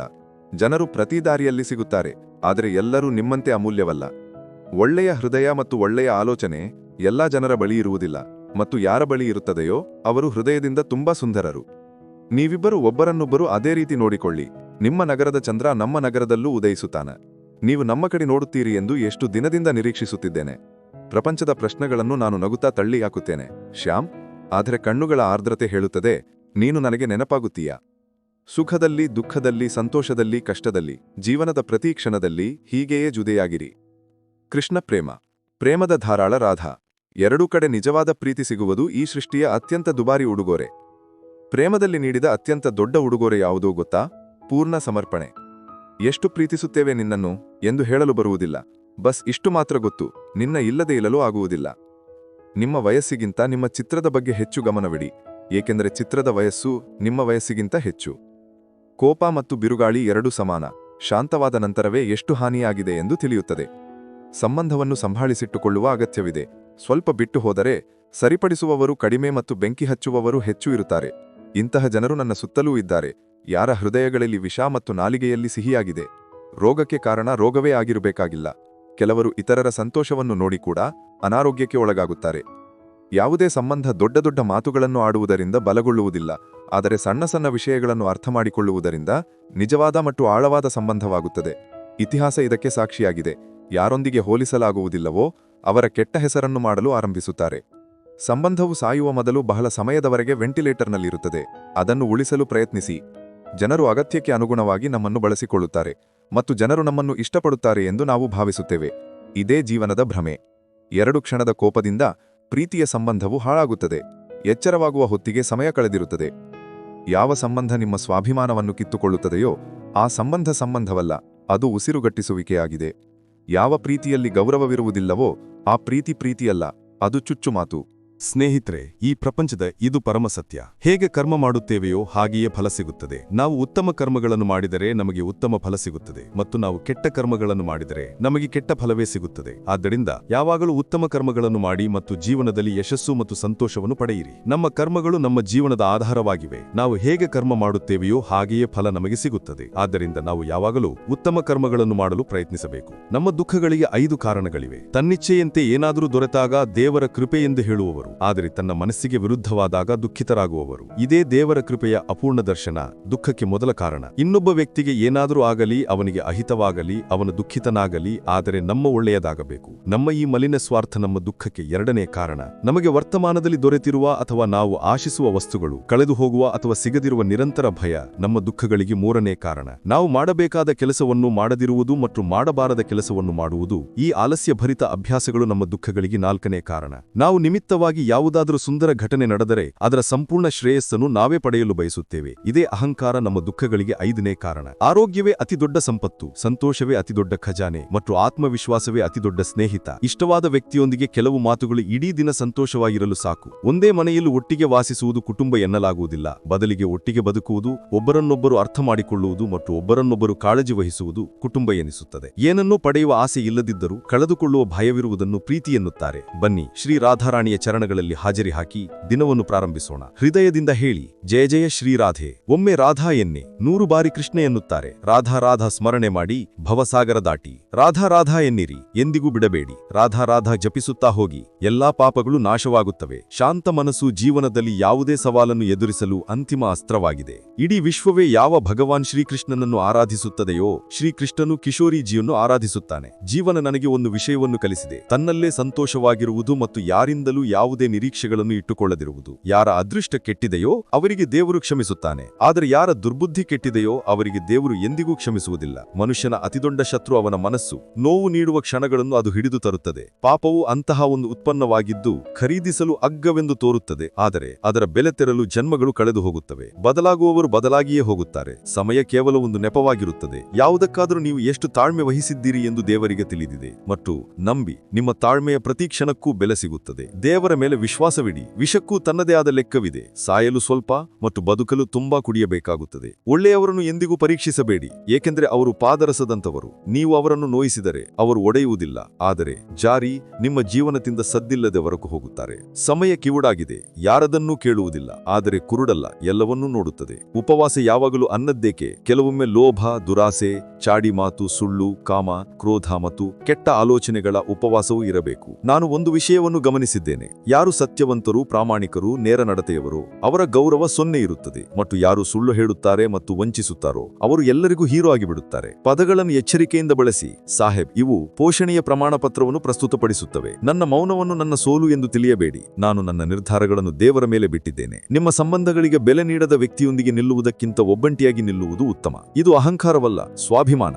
ಚಂದ್ರ ನಮ್ಮ ಅಂಗಳದಲ್ಲಿ ಇಳಿದನು. ಇದು ನಕ್ಷತ್ರಗಳಿಗೆ ಇಷ್ಟವಾಗಲಿಲ್ಲ. ನಾವು ನಕ್ಷತ್ರಗಳನ್ನು ಏನು ದೂಷಿಸುವುದು? ಚಂದ್ರನೇ ನಮ್ಮದಲ್ಲದಾಗ ಎಲ್ಲರನ್ನೂ ಜೊತೆಗೆ ತೆಗೆದುಕೊಂಡು ಹೋಗಿ. ಆದರೆ ಕೆಲವೊಮ್ಮೆ ಒಬ್ಬಂಟಿಯಾಗಿ ನಡೆಯಬೇಕಾದರೆ ಹೆದರಬೇಡಿ, ಏಕೆಂದರೆ ಮನುಷ್ಯನು ಸಮಸ್ಯೆ, ಸ್ಮಶಾನ ಮತ್ತು ಶಿಖರದಲ್ಲಿ ಒಬ್ಬಂಟಿಯಾಗಿರುತ್ತಾನೆ. ಯಾವ ದಿನದಿಂದ ನೀವು ಇತರರ ತಪ್ಪುಗಳನ್ನು ಹುಡುಕುವುದನ್ನು ನಿಲ್ಲಿಸುತ್ತೀರೋ ಆ ದಿನದಿಂದ ನೀವು ಶಾಂತಿಯ ಅನುಭವವನ್ನು ಪ್ರಾರಂಭಿಸಿದ್ದೀರಿ ಎಂದು ಅರ್ಥ ಮಾಡಿಕೊಳ್ಳಿ. ಸಮಯ ಮತ್ತು ತಾಳ್ಮೆ ಆ 2 ವಜ್ರದ ಮುತ್ತುಗಳಾಗಿವೆ. ಅವುಗಳ ಬಲದಿಂದ ವ್ಯಕ್ತಿಯು ಅತಿ ಕಷ್ಟದ ಗುರಿಗಳನ್ನು ಸಾಧಿಸಬಹುದು. ಪದಗಳ ತೂಕ ಮಾತನಾಡುವವರ ಭಾವದ ಮೇಲೆ ಆಧಾರಿತವಾಗಿದೆ. ಒಂದು ಪದ ಮಂತ್ರವಾಗುತ್ತದೆ, ಒಂದು ಪದ ನಿಂದೆಯಾಗುತ್ತದೆ. ಮಾತೇ ವ್ಯಕ್ತಿಯ ವ್ಯಕ್ತಿತ್ವವನ್ನು ಪರಿಚಯಿಸುತ್ತದೆ, ಏಕೆಂದರೆ ನಮ್ಮ ಮಾತು ಕೆಲವರನ್ನು ನಮ್ಮ ಹತ್ತಿರ ತರುತ್ತದೆ, ಕೆಲವರನ್ನು ನಮ್ಮಿಂದ ದೂರ ಮಾಡುತ್ತದೆ. ದೇವರಿಂದ ಏನನ್ನಾದರೂ ಕೇಳಬಿದ್ದರೆ ಸದ್ಬುದ್ಧಿಯನ್ನು ಕೇಳಿ, ಉಳಿದದೆಲ್ಲವೂ ತಾನಾಗಿ ದೊರೆಯುತ್ತದೆ. ಯಾರನ್ನು ಜನರು ಮುಗ್ಧರು ಮತ್ತು ಅಜ್ಞಾನಿಗಳೆಂದು ತಿಳಿಯುತ್ತಾರೋ ಅವರೇ ದೇವರಿಗೆ ಹೆಚ್ಚು ಹತ್ತಿರವಾಗಿರುತ್ತಾರೆ. ಸಮಯಕ್ಕಿಂತ ಮುಂಚೆ ಸಿಕ್ಕ ವಸ್ತುಗಳು ತಮ್ಮ ಮೌಲ್ಯವನ್ನು ಕಳೆದುಕೊಳ್ಳುತ್ತವೆ ಮತ್ತು ಸಮಯದ ನಂತರ ಸಿಕ್ಕ ವಸ್ತುಗಳು ತಮ್ಮ ಮಹತ್ವವನ್ನು ಕಳೆದುಕೊಳ್ಳುತ್ತವೆ. ಏನೂ ಅನಂತವಲ್ಲ, ಅಂತ್ಯಕ್ಕೂ ಅಂತ್ಯವಿದೆ. ಎಲೆ ಉದಿರುವ ಕಾಲವು ಒಂದು ಘಟನೆ. 12 ತಿಂಗಳು ವಸಂತಕಾಲ ಎಲ್ಲಿರುತ್ತದೆ? ನೀವು ಒಳ್ಳೆಯ ಕೆಲಸ ಮಾಡುವುದರಿಂದ ಮನಸ್ಸಿಗೆ ಶಾಂತಿ ಸಿಗುತ್ತದೆ ಎಂದು ನಿಮಗೆ ಯಾವ ದಿನ ತಿಳಿಯುತ್ತದೆಯೋ ಆ ದಿನದಿಂದ ನೀವು ಕೆಟ್ಟ ಕೆಲಸ ಮಾಡುವುದನ್ನು ನಿಲ್ಲಿಸುತ್ತೀರಿ. ದೇವರು ಎಲ್ಲರನ್ನೂ ಒಂದೇ ಮಣ್ಣಿನಿಂದ ಮಾಡಿದ್ದಾನೆ. ವ್ಯತ್ಯಾಸ ಇಷ್ಟೇ, ಕೆಲವರು ಹೊರಗಿನಿಂದ ಸುಂದರವಾಗಿರುತ್ತಾರೆ, ಕೆಲವರು ಒಳಗಿನಿಂದ ಸುಂದರವಾಗಿರುತ್ತಾರೆ. ಭಕ್ತಿ ಮತ್ತು ಭಾವನೆಯಲ್ಲಿ ಹರಿಯುವ ಕಣ್ಣೀರು ದೇವರು ನಿಮ್ಮನ್ನು ಸ್ಪರ್ಶಿಸಿದ್ದಾರೆ ಎಂಬುದಕ್ಕೆ ಸಂಕೇತ. ನೀವು ಕೃಷ್ಣನನ್ನು ಹುಡುಕಿ, ಕೃಷ್ಣ ಸ್ವತಃ ನಿಮ್ಮನ್ನು ಹುಡುಕುತ್ತಾನೆ. ದೇವರು ಕೃಪೆ ಮಾಡಿದಾಗ ಮನುಷ್ಯ ದೇಹವನ್ನು ನೀಡುತ್ತಾನೆ, ಆದರೆ ಹೆಚ್ಚು ಕೃಪೆ ಮಾಡಿದಾಗ ತನ್ನ ಭಕ್ತಿಯನ್ನು ನೀಡುತ್ತಾನೆ. ಭಕ್ತಿಯ ದಾರ ಕಾಣಿಸುವುದಿಲ್ಲ, ಆದರೂ ಅದು ಎಷ್ಟು ಗಟ್ಟಿಯಾಗಿರುತ್ತದೆ ಅಂದರೆ ದೇವನನ್ನು ಕಟ್ಟಿ ಹಾಕಬಲ್ಲದು. ಜೀವನದ ಬಗ್ಗೆ ಯಾವ ವ್ಯಕ್ತಿಗೆ ಕಡಿಮೆ ದೂರುಗಳಿರುತ್ತವೆಯೋ ಅವರೇ ಹೆಚ್ಚು ಸಂತೋಷವಾಗಿರುತ್ತಾರೆ. ತನ್ನಲ್ಲೇ ಸಂತೋಷವಾಗಿರುವುದು ಮತ್ತು ಯಾರಿಂದಲೂ ಯಾವುದೇ ನಿರೀಕ್ಷೆಗಳನ್ನು ಇಟ್ಟುಕೊಳ್ಳದಿರುವುದು. ನಮ್ಮೊಂದಿಗೆ ಮಾತನಾಡದಿರುವುದರಿಂದ ನಿಮಗೆ ಸಂತೋಷ ಸಿಗುವುದಾದರೆ ನಿಮ್ಮ ಸಂತೋಷ ಎಂದಿಗೂ ಕಡಿಮೆಯಾಗದಿರಲಿ ಎಂದು ನಾವು ಪ್ರಾರ್ಥಿಸುತ್ತೇವೆ. ಬೆಳಗ್ಗೆ ಆಗುವ ತನಕ ಹೂಗಳಿಗೂ ಗೊತ್ತಿರುವುದಿಲ್ಲ ದೇವಾಲಯಕ್ಕೆ ಹೋಗಬೇಕು ಅಥವಾ ಸಮಾಧಿಗೆ ಹೋಗಬೇಕು ಎಂದು. ಆದ್ದರಿಂದ ಜೀವನ ಹೇಗಿದೆಯೋ ಹಾಗೆ ನಗಿತಾ ಆಡಿ ನಲಿಯುತ್ತಾ ಬದುಕಬೇಕು. ಸಮಸ್ಯೆಗಳು ಎಂದಿಗೂ ಕಡಿಮೆಯಾಗುವುದಿಲ್ಲ, ಸಮಸ್ಯೆಗಳು ಎಂದಿಗೂ ಪರಿಹಾರವಾಗುವುದಿಲ್ಲ. ಆದರೂ ನಾವು ವರ್ಷಗಳಿಂದ ಈ ಆಶೆಯಲ್ಲಿ ಬದುಕುತ್ತಿದ್ದೇವೆ. ಇಂದು ಇರುವ ಕಷ್ಟಗಳು ಬಹುಶಃ ನಾಳೆ ಇರುವುದಿಲ್ಲ. ಸಂಬಂಧಗಳು ಮತ್ತು ಆಸ್ತಿಗಳು ಸ್ವಾರ್ಥದ ಹಾದಿಯಲ್ಲಿ ಓಡುವ ರೈಲು. ಯಾರ ನಿಲ್ದಾಣ ಬರುತ್ತದೆಯೋ ಅವರು ಇಳಿಯುತ್ತಾ ಹೋಗುತ್ತಾರೆ. ನಿಭಾಯಿಸಲಾಗದಂತಹ ಭರವಸೆ ನೀಡುವುದಿಲ್ಲ. ನಾನು ನನ್ನ ಮಿತಿಮೀರಿ ಮಾತನಾಡುವುದಿಲ್ಲ. ಆಕಾಶವನ್ನು ಮುಟ್ಟುವ ಆಸೆ ಇದ್ದರೂ ಇತವರನ್ನು ಕೆಳಗೆ ಬೀಳಿಸುವ ಉದ್ದೇಶ ನನಗಿಲ್ಲ. ಅಳಿಸಿ ಸಮಾಧಾನ ಪಡಿಸುವವನು ತಂದೆ ಮತ್ತು ಅಳಿಸಿ ತಾನೂ ಅಳುವವಳು ಹಿಮಿ. ನಂಬಿ, ದೇವರ ನಿರ್ಧಾರಗಳು ನಮ್ಮ ಆಸೆಗಳಿಗಿಂತ ಉತ್ತಮವಾಗಿವೆ. ಗೆಲುವು ಮತ್ತು ಸೋಲು ನಿಮ್ಮ ಯೋಚನೆ ಮೇಲೆ ಅವಲಂಬಿತವಾಗಿದೆ. ಒಪ್ಪಿಕೊಂಡರೆ ಸೋಲು, ದೃಢ ನಿರ್ಧರಿಸಿದರೆ ಗೆಲುವು. ಜೀವನದಲ್ಲಿ ಯಾಕೆ ಅಪರಿಚಿತರನ್ನು ನಂಬುತ್ತೀರಿ? ನಿಮ್ಮದೇ ಕಾಲುಗಳ ಮೇಲೆ ನಡೆಯಬೇಕಲ್ಲ. ಚಿನ್ನವನ್ನು ಲಾಕರ್ನಲ್ಲಿಡಬಹುದು, ಹಣವನ್ನು ಬ್ಯಾಂಕ್ನಲ್ಲಿಡಬಹುದು, ಆದರೆ ಹೃದಯದ ಮಾತು ಹೇಳಲು ನಿಜವಾದ ಸ್ನೇಹಿತರು ಸಿಗುವುದು ಬಹಳ ಕಷ್ಟ. ಮಾನ ಮತ್ತು ಗೌರವದ ಹೋರಾಟದಲ್ಲಿ ಕೆಲವೊಮ್ಮೆ ಒಬ್ಬಂಟಿಯಾಗಿ ಉಳಿಯಬೇಕಾದರೆ ಉಳಿದುಕೊಳ್ಳಿ, ಆದರೆ ಯಾರ ಮುಂದೆಯೂ ನಿಮ್ಮನ್ನು ಬಿಡಿಯಲು ಬಿಡಬೇಡಿ. ನೀವು ನಿಮ್ಮನ್ನು ಗೌರವಿಸಿದರೂ ಮಾತ್ರ ಇತರರಿಂದ ಗೌರವ ಪಡೆಯುತ್ತೀರಿ. ಆ ನೋವು ನೀವು ಜೀವಂತವಾಗಿದ್ದೀರಿ ಎಂಬುದಕ್ಕೆ ಸಂಕೇತ. ಸಮಸ್ಯೆ ನೀವು ಬಲಶಾಲಿಗಳಾಗಿದ್ದೀರಿ ಎಂಬುದಕ್ಕೆ ಸಂಕೇತ. ಮತ್ತು ಪ್ರಾರ್ಥನೆ ನೀವು ಒಬ್ಬಂಟಿಯಾಗಿಲ್ಲ ಎಂಬುದಕ್ಕೆ ಸಂಕೇತ. ಪ್ರಾರ್ಥನೆ ಆ ಶುದ್ಧ ಕ್ಷಣ, ಯಾವಾಗ ನೀವು ಮತ್ತು ದೇವರು ಒಂದಾಗುತ್ತೀರಿ. ಅಲ್ಲಿ ಸಣ್ಣ ಪುಟ್ಟ ಬೇಡಿಕೆಗಳನ್ನು ನಡುವೆ ತರಬೇಡಿ. ಕರ್ಮಗಳು ಒಳ್ಳೆಯದಾಗಿದ್ದರೆ ದೇವರು ನಿಮ್ಮನ್ನು ಲಕ್ಷಾಂತರ ಜನರ ನಡುವೆಯೂ ಗುರುತಿಸುತ್ತಾನೆ. ಜನರು ಬಣ್ಣ ಬದಲಾಯಿಸುತ್ತಾರೆ ಮತ್ತು ಮುರಳಿವಾಲ ಸಮಯವನ್ನು ಬದಲಾಯಿಸುತ್ತಾನೆ. ಕೃಷ್ಣ ಹೇಳುತ್ತಾನೆ, ನಾನು ನಿನ್ನ ಜೊತೆಗಿದ್ದಾಗಲೂ ನಿನ್ನವನಾಗಿದ್ದೆ, ನಿನ್ನ ಇಲ್ಲದೇ ಇದ್ದಾಗಲೂ ನಿನ್ನವನೇ ಆಗಿರುತ್ತೇನೆ. ನನಗೆ ಅಷ್ಟೇ ಜ್ಞಾನವನ್ನು ಕೊಡು ನನ್ನ ಮಾಲೀಕನೇ. ನಾನು ನಿನ್ನ ಇಚ್ಛೆಯಲ್ಲಿ ಎಂದಿಗೂ ಹಸ್ತಕ್ಷೇಪ ಮಾಡದಿರಲಿ. ನನ್ನ ತಾಳ್ಮೆಯ ಪರೀಕ್ಷೆ ಇನ್ನೂ ನಡೆಯುತ್ತಿದೆ. ಬಾಂದೆ ಬಿಹಾರಿ, ಸರಿ, ಈಗ ನಿನ್ನ ಸರದಿ ಎಂದು ಹೇಳುವ ಸಮಯವೂ ಬರುತ್ತದೆ. ಸಮಯ ಕೆಟ್ಟದಾಗಿದ್ದರೆ ಶ್ರಮ ಹಾಕು ಮತ್ತು ಸಮಯ ಚೆನ್ನಾಗಿದ್ದರೆ ಇತರರಿಗೆ ಸಹಾಯ ಮಾಡು. ನಿನ್ನ ಪ್ರತಿಯೊಂದು ಲೀಲೆಯೂ ನನ್ನ ಹೃದಯ ಬಡಿತದ ಮೇಲೆ ಭಾರವಾಗಿದೆ. ಕಾನ, ನೀನು ನನ್ನ ಆತ್ಮಕ್ಕೆ ನೆಮ್ಮದಿ, ನನ್ನ ಪ್ರತಿ ಉಸಿರು ನಿನ್ನ ಆಭಾರಿ. ದುಃಖವು ನಿಮ್ಮ ಅತ್ಯುತ್ತಮ ಸ್ನೇಹಿತ, ಏಕೆಂದರೆ ಅದು ನಿಮ್ಮನ್ನು ದೇವರನ್ನು ಹುಡುಕಲು ಪ್ರೇರೇಪಿಸುತ್ತದೆ. ದುಃಖದಲ್ಲಿ ನಿಮ್ಮದೇ ಒಂದು ಬೆರಳು ಕಣ್ಣೀರನ್ನು ಒರೆಸುತ್ತದೆ ಮತ್ತು ಸುಖದಲ್ಲಿ 10 ಬೆರಳುಗಳು ಚಪ್ಪಾಳೆ ತಟ್ಟುತ್ತವೆ. ನಿಮ್ಮದೇ ದೇಹ ಹೀಗೆ ವರ್ತಿಸುವಾಗ ಪ್ರಪಂಚದಿಂದ ಏನು ದೂರುವುದು? ಇತರರನ್ನು ಹಾಳು ಮಾಡಲು ಯೋಚಿಸುವ ಜನರು ತಮ್ಮ ಉದ್ದೇಶದಲ್ಲಿ ಎಷ್ಟು ಅಂಧರಾಗುತ್ತಾರೆಂದರೆ ಅವರಿಗೆ ತಮ್ಮದೇ ವಿನಾಶವೂ ತಿಳಿಯುವುದಿಲ್ಲ. ನಾನು ಗುನೇಗಾರ, ಅಂದರೆ ಅಪರಾಧಿ ಎಂದು ಹೇಳಿದೆ. ಕೃಷ್ಣ ಹೇಳಿದನು, ಕ್ಷಮಿಸುತ್ತೇನೆ. ನಾನು ಪರೇಶಾನ್, ಅಂದರೆ ಗೊಂದಲದಲ್ಲಿದ್ದೇನೆ ಎಂದು ಹೇಳಿದೆ. ಕೃಷ್ಣ ಹೇಳಿದನು, ಸಂಭಾಳಿಸುತ್ತೇನೆ. ನಾನು ಅಕೇಲ ಅಂದರೆ ಒಬ್ಬಂಟಿಯಾಗಿದ್ದೇನೆ ಎಂದು ಹೇಳಿದೆ. ಕೃಷ್ಣ ಹೇಳಿದನು, ಜೊತೆಗಿದ್ದೇನೆ. ನಾನು ಮುಂದೆ ದಟ್ಟ ಕತ್ತಲಿದೆ ಎಂದು ಹೇಳಿದೆ. ಕೃಷ್ಣ ಹೇಳಿದನು, ಮುಂದೆ ಹೋಗು, ಜೊತೆಗಿದ್ದೇನೆ. ನಾನು ಇಂದು ತುಂಬಾ ದುಃಖಿತನಾಗಿದ್ದೇನೆ ಎಂದು ಹೇಳಿದೆ. ದೇವರು ಹೇಳಿದರು, ಕಣ್ಣೆತ್ತಿ ನೋಡು, ನಿನ್ನ ಸುತ್ತಲೇ ಇದ್ದೇನೆ. ನೀನು ನನ್ನನ್ನು ನಂಬಲೇ ಇಲ್ಲ. ನಾನು ನಿನಗೆ ಪದೇ ಪದೇ ಸಿಗುತ್ತಲೇ ಇದ್ದೆ ಮತ್ತು ನಿನ್ನನ್ನು ಎಚ್ಚರಗೊಳಿಸುತ್ತಿದ್ದೆ. ನಾನು ಎಲ್ಲೆಡೆ ಇದ್ದೇನೆ ಎಂದು ನಿನಗೆ ಗೊತ್ತಿದೆ, ಆದರೆ ನೀನು ಅದನ್ನು ನಂಬುವುದಿಲ್ಲ. ನಾನು ಈಗಲೂ ನಿನ್ನ ಹತ್ತಿರವೇ ಇದ್ದೇನೆ. ಬಸ್ ನಿಸ್ವಾರ್ಥ ಪ್ರೇಮ ಮತ್ತು ಅಚಲ ವಿಶ್ವಾಸದ ಅಗತ್ಯವಿದೆ. ನಿನ್ನ ಹೃದಯದ ಬಡಿತವೂ ನಾನೇ, ನಿನ್ನ ಉಸಿರಾಟವೂ ನಾನೇ. ನೀನು ಏನನ್ನು ನೋಡುತ್ತೀಯೋ ಅದೂ ನಾನೇ, ನೀನು ಏನನ್ನು ಕೇಳುತ್ತೀಯೋ ಅದು ನಾನೇ. ಕೇವಲ ನೀನು ಮತ್ತು ಕೇವಲ ನಾನು, ಇನ್ನಾರೂ ಇಲ್ಲ. ಬಂದು ನನ್ನನ್ನು ನಂಬಿ ನೋಡು, ನಿನಗೆ ಕೇವಲ ನಾನೇ ನಾನು ಕಾಣಿಸುವೆ, ಬೇರೇನೂ ಅಲ್ಲ. ಅತಿಯಾಗಿ ನೇರ ಮತ್ತು ಸರಳವಾಗಿರುವುದು ಸಹ ಸರಿಯಲ್ಲ, ಏಕೆಂದರೆ ಕಾಡಿನಲ್ಲಿ ಮೊದಲು ನೇರ ಮರವನ್ನು ಕತ್ತರಿಸಲಾಗುತ್ತದೆ ಮತ್ತು ಬಾಗಿದ ಮರವನ್ನು ಬಿಡಲಾಗುತ್ತದೆ. ಸಂತೋಷವಾಗಿರಿ. ಅರ್ಧದಷ್ಟು ರೋಗಗಳು ಸಂತೋಷವಾಗಿರುವುದರಿಂದಲೇ ಗುಣವಾಗುತ್ತವೆ. ಜೀವನದಲ್ಲಿ ಅತ್ಯಂತ ಶ್ರೀಮಂತ ವ್ಯಕ್ತಿ ಎಂದರೆ ತನ್ನ ನಗುವಿನಿಂದ ಜನರ ಹೃದಯಗಳನ್ನು ಗೆಲ್ಲುವವನು. ಒಳ್ಳೆಯವರ ಸ್ವಭಾವವು ಶೂನ್ಯದಂತಿರುತ್ತದೆ. ಶೂನ್ಯಕ್ಕೆ ಬೆಲೆ ಇಲ್ಲದಿದ್ದರೂ ಶೂನ್ಯ ಯಾವ ಸಂಖ್ಯೆಯ ಜೊತೆಗಿರುತ್ತದೆಯೋ ಅದರ ಬೆಲೆ ಹೆಚ್ಚಾಗುತ್ತದೆ. ಹಣಿಯಂತಹ ಜೀವನ ಮನುಷ್ಯನದ್ದು, ಆದರೆ ಅಹಂಕಾರ ಸಾಗರಕ್ಕಿಂತಲೂ ದೊಡ್ಡದು. ಜೀವನ ದೊರೆತಿದೆ, ಒಂದು ಉದ್ದೇಶವನ್ನೂ ಇಟ್ಟುಕೊಳ್ಳಿ. ಕೇವಲ ಉಸಿರಾಡುವುದರಿಂದ ಜೀವನ ಸಾಗಿಸುವುದು ಜೀವನವಲ್ಲ. ಪುಸ್ತಕಗಳು ಮತ್ತು ಅಪ್ಪ ಅಮ್ಮನ ಮಾತುಗಳು ಜೀವನದಲ್ಲಿ ಎಂದಿಗೂ ಮೋಸ ಮಾಡುವುದಿಲ್ಲ. ಸಮಯ ಕಾಣಿಸುವುದಿಲ್ಲ, ಆದರೆ ಬಹಳಷ್ಟು ತೋರಿಸುತ್ತದೆ. ಪ್ರೀತಿಯನ್ನು ಎಲ್ಲರೂ ತೋರಿಸುತ್ತಾರೆ, ಆದರೆ ಯಾರು ನಿಜವಾದವರು ಎಂದು ಸಮಯ ತೋರಿಸುತ್ತದೆ. ಜನರನ್ನು ಕಳೆದುಕೊಳ್ಳಲು ಹೆದರಬೇಡಿ. ಹೆದರಬೇಕಾದ್ದು ಎಂದರೆ ಜನರ ಮನಸ್ಸುಗಳನ್ನು ಇಟ್ಟುಕೊಳ್ಳುತ್ತಾ ನೀವೇ ನಿಮ್ಮನ್ನು ಕಳೆದುಕೊಳ್ಳದಿರುವುದಕ್ಕೆ. ಜನರು ತಮ್ಮವರ ಮುಂದೆ ಸ್ವಲ್ಪ ಬಾಗಬೇಕು ಎನ್ನುತ್ತಾರೆ, ಆದರೆ ಅವರಿಗೆ ಹೇಗೆ ಅರ್ಥ ಮಾಡಿಸುವುದು? ತನ್ನವರು ಎಂದರೆ ನಮ್ಮನ್ನು ಯಾರ ಮುಂದೆಯೂ ಬಾಗಲು ಬಿಡದವರು. ಕೆಟ್ಟ ಸಮಯದಲ್ಲಿ ಸಮಾಧಾನಪಡಿಸುವ ಅಪರಿಚಿತನೂ ಏಕೆ ಇರಬಾರದು? ಅವನು ಹೃದಯಕ್ಕೆ ಇಳಿಯುತ್ತಾನೆ. ಮತ್ತು ಕೆಟ್ಟ ಸಮಯದಲ್ಲಿ ದೂರ ಸರಿಯುವವನು ತನ್ನವನೇ ಏಕೆ ಇರಬಾರದು? ಅವನು ಹೃದಯದಿಂದ ಇಳಿಯುತ್ತಾನೆ. ಜೀವನ ನನಗೆ ಒಂದು ವಿಷಯವನ್ನು ಕಲಿಸಿದೆ, ತನ್ನಲ್ಲೇ ಸಂತೋಷವಾಗಿರುವುದು ಮತ್ತು ಯಾರಿಂದಲೂ ಯಾವುದೇ ನಿರೀಕ್ಷೆಗಳನ್ನು ಇಟ್ಟುಕೊಳ್ಳದಿರುವುದು. ನಿಮ್ಮ ಜೀವನದಲ್ಲಿ ಯಾವಾಗಲೂ ಹೃದಯವು ಮುಖಕ್ಕಿಂತ ಸುಂದರವಾಗಿರುವ ಜನರನ್ನು ಇಷ್ಟಪಡಿ. ನೀವು ಯಾವ ಪರಿಸ್ಥಿತಿಯಲ್ಲಿ ಬದುಕುತ್ತಿದ್ದೀರಿ ಎಂಬುದರ ಬಗ್ಗೆ ಯಾರಿಗೂ ತಲೆಕೆಡಿಸಿಕೊಳ್ಳುವುದಿಲ್ಲ.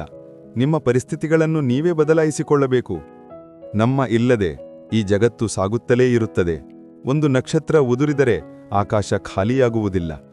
ಅಮ್ಮ ಇಲ್ಲದಿದ್ದರೆ ನಿಷ್ಠೆ ಯಾರು ತೋರಿಸುತ್ತಾರೆ? ಮಮತೆಯ ಹಕ್ಕನ್ನು ಯಾರು ನಿಭಾಯಿಸುತ್ತಾರೆ? ಓ ದೇವರೇ, ಪ್ರತಿ ತಾಯಿಯನ್ನು ಕಾಪಾಡು. ಇಲ್ಲದಿದ್ದರೆ ನಮ್ಮ ಜೀವನದ ಪ್ರಾರ್ಥನೆಯನ್ನು ಯಾರು ಮಾಡುತ್ತಾರೆ? ಹಕ್ಕುದಾರರನ್ನು ಬದಲಾಯಿಸಲಾಗುತ್ತದೆ, ಪಾತ್ರಗಳನ್ನು ಬದಲಾಯಿಸಲಾಗುತ್ತದೆ. ಇದು ಪ್ರಪಂಚ ಸಾಹಬ್. ಇಲ್ಲಿ ಹರಕೆ ಪೂರ್ಣವಾಗದಿದ್ದರೆ ಸಂಬಂಧಗಳನ್ನು ಏಕೆ, ದೇವರನ್ನೂ ಬದಲಾಯಿಸಲಾಗುತ್ತದೆ. ಉದ್ದವಾದ ದಾರ ಮತ್ತು ಉದ್ದವಾದ ನಾಲಿಗೆ ಕೇವಲ ಸಮಸ್ಯೆಗಳನ್ನು ಸೃಷ್ಟಿಸುತ್ತವೆ. ಆದ್ದರಿಂದ ದಾರವನ್ನು ಸುತ್ತಿ ಮತ್ತು ನಾಲಿಗೆಯನ್ನು ಹಿಡಿದಿಟ್ಟುಕೊಳ್ಳಬೇಕು. ಯಾವಾಗ ಮುರಿದು ಹೋಗುತ್ತೀರೋ ಒಬ್ಬಂಟಿಯಾಗಿ ಮುರಿದು ಹೋಗಿ. ಈ ಪ್ರಪಂಚ ತಮಾಷೆ ನೋಡಲು ನಿಪುಣವಾಗಿದೆ. ದೇವರೇ, ಅಷ್ಟು ಮಾತ್ರ ನೆಮ್ಮದಿ ಕೊಡು. ಎಷ್ಟು ಜೀವನ ಸಾಗಲು ಸಾಕೋ ಅಷ್ಟು ಮಾತ್ರ ಯೋಗ್ಯತೆಯನ್ನು ಕೊಡು. ಪ್ರೀತಿಯಿಂದ ನಿಭಾಯಿಸಲು ಸಾಧ್ಯವಾಗಲಿ. ಕಣ್ಣುಗಳಲ್ಲಿ ಅಷ್ಟು ನಾಚಿಗೆ ಇರಲಿ. ಹಿರಿಯರಿಗೆ ಗೌರವ ನೀಡಲು ಸಾಧ್ಯವಾಗಲಿ. ಉಸಿರುಗಲು ಪಂಜರದಲ್ಲಿ ಅಷ್ಟು ಇರಲಿ. ಕೇವಲ ಸತ್ಕಾರ್ಯಗಳನ್ನು ಮಾಡಲು ಸಾಧ್ಯವಾಗಲಿ. ಉಳಿದ ವಯಸ್ಸನ್ನು ತೆಗೆದುಕೊಳ್ಳಿ, ಇತರರಿಗೆ ಹೊರೆಯಾಗದಿರಲಿ. ಯಾರು ಹೃದಯ, ಮನಸ್ಸು ಮತ್ತು ಕಣ್ಣುಗಳಿಂದ ಇಳಿದು ಹೋದರೋ ಅವರು ಎಲ್ಲಿಗೆ ಹೋದರು ಮತ್ತು ಎಲ್ಲಿಗೆ ಹೋದರು ಎಂಬುದು ಮುಖ್ಯವಲ್ಲ. ಜೀವನವು ಆಸೆಗಳ ಹೊರತಾಗಿ ಬೇರೇನೂ ಅಲ್ಲ. ಇದನ್ನು ಮಾಡಿಲ್ಲ, ಅದು ಆಗಲಿಲ್ಲ. ಇದು ಸಿಗಲಿಲ್ಲ, ಅದು ಉಳಿದಿಲ್ಲ. ನಾವು ಸಿಹಿಯಲ್ಲ ಮತ್ತು ಆಗಲು ಪ್ರಯತ್ನಿಸುವುದಿಲ್ಲ. ನಾವು ಎಲ್ಲರಿಗೂ ಕಠೋರವಾಗಿ ಕಾಣುವ ಸತ್ಯ. ಕಲ್ಲಿನ ಪ್ರಪಂಚ ಭಾವನೆಗಳನ್ನು ಅರ್ಥಮಾಡಿಕೊಳ್ಳುವುದಿಲ್ಲ. ಹೃದಯದಲ್ಲಿ ಏನಿದೆ ಎಂಬುದನ್ನು ಅರ್ಥಮಾಡಿಕೊಳ್ಳುವುದಿಲ್ಲ. ಚಂದ್ರನೂ ಕೂಡ ನಕ್ಷತ್ರಗಳ ನಡುವೆ ಒಬ್ಬಂಟಿಯಾಗಿರುತ್ತಾನೆ. ಆದರೆ ಚಂದ್ರನ ನೋವನ್ನು ಆ ರಾತ್ರಿ ಅರ್ಥಮಾಡಿಕೊಳ್ಳುವುದಿಲ್ಲ. ಯಾರೋ ನನ್ನನ್ನು ಕೇಳಿದರು, ಬದಲಾವಣೆ ಎಂದರೇನು? ನಾನು ಯೋಚನೆಗೆ ಬಿದ್ದಿದ್ದೇನೆ. ಯಾರ ಉದಾಹರಣೆ ನೀಡುವುದು? ಹವಾಮಾನದ ಉದಾಹರಣೆಯೋ ಅಥವಾ ನಮ್ಮವರ ಉದಾಹರಣೆಯೋ? ಯೌವನದಲ್ಲಿ ಪ್ರೀತಿಯಾಗುವುದು ಸಹಜ, ಆದರೆ ಆ ಪ್ರೀತಿ ಪುಸ್ತಕದೊಂದಿಗೆ ಆದರೆ ಹೃದಯ ಮುರಿದಾಗ ಗಾಯವಾಗುವುದಿಲ್ಲ. ವೃತ್ತಿಜೀವನ ಬೆಳೆಯುವ ಪ್ರತಿಫಲ ಸಿಗುತ್ತದೆ. ನಿಮ್ಮ ಮನಸ್ಸಿನ ಪುಸ್ತಕವನ್ನು ಅದನ್ನು ಓದಿದ ನಂತರ ನಿಮ್ಮನ್ನು ಅರ್ಥಮಾಡಿಕೊಳ್ಳುವ ವ್ಯಕ್ತಿಯ ಬಳಿ ಮಾತ್ರ ತೆರೆಯಿರಿ. ಸೂಜಿ ನಡೆದಾಗ ಉತ್ತಮ ಪೋಷಕನ್ನು ಮಾಡುತ್ತದೆ. ಚುಚ್ಚುವ ಪ್ರತಿಯೊಂದು ವಸ್ತುವಿನ ಉದ್ದೇಶ ತಪ್ಪಾಗಿರುವುದಿಲ್ಲ, ಕಬ್ಬಿನಲ್ಲಿ ಗಂಟು ಇರುವಲ್ಲಿ ರಸವಿರುವುದಿಲ್ಲ ಮತ್ತು ರಸವಿರುವಲ್ಲಿ ಗಂಟು ಇರುವುದಿಲ್ಲ. ಜೀವನವೂ ಹೀಗೇನೆ. ಜೀವನ ನಡೆಯುತ್ತದೆ. ಸಮಯದೊಂದಿಗೆ ನಡೆಯುತ್ತಲೇ ಇರಿ. ಸ್ವಲ್ಪ ಬದಲಾಗುತ್ತಾ ಇರಿ. ದಾರಿ ಕಷ್ಟವಾಗಿದ್ದರೂ ಎಡವಿ ಬೀಳುತ್ತಾ ಸ್ವಲ್ಪ ಜಾಗರೂಕರಾಗಿರಿ. ಕತ್ತಲೆ ಮಿಂಚು ಹುಳುವಿಗೂ ಹೆದರುತ್ತದೆ. ಸೂರ್ಯ ಇಲ್ಲದಿದ್ದರೆ ದೀಪಗಳಂತೆ ಉರಿಯುತ್ತಲೇ ಇರಿ. ಜೀವನ ಪರ್ಯಂತ ಇಲ್ಲಿ ಯಾರೂ ಜೊತೆ ನೀಡುವುದಿಲ್ಲ. ಒಬ್ಬಂಟಿಯಾಗಿದ್ದರೂ ಸ್ವಲ್ಪ ನಗುತ್ತಲೇ ಇರಿ. ಯಾವುದೇ ಸುಗಂಧ ಅಥವಾ ಯಾವುದೇ ಸ್ಥಿತಿ ಜೀವನ ಪರ್ಯಂತ ಒಂದೇಯಾಗಿರುವುದಿಲ್ಲ. ನಿಮ್ಮ ಸಣ್ಣ ಜೀವನವು ಹೂವಿನಂತೆ ಪರಿಮಳವಾಗಿರಲಿ. ಸಂತೋಷದಿಂದ ಕಳೆದರೆ ಜೀವನ ಅದ್ಭುತ, ದುಃಖದಿಂದ ಕಳೆದರೆ ಜೀವನ ಕಷ್ಟ, ಹೋಲಿಕೆಯಲ್ಲಿ ಕಳೆದರೆ ಜೀವನ ಸೋಲು, ಕಾಯುವಿಕೆಯಲ್ಲಿ ಕಳೆದರೆ ಜೀವನ ನಿಷ್ಕ್ರಿಯ, ಕಲಿಯುವಿಕೆಯಲ್ಲಿ ಕಳೆದರೆ ಜೀವನ ಪುಸ್ತಕ, ತೋರಿಸಿಕೊಳ್ಳುವಿಕೆಯಲ್ಲಿ ಕಳೆದರೆ ಜೀವನ ನಾಶ.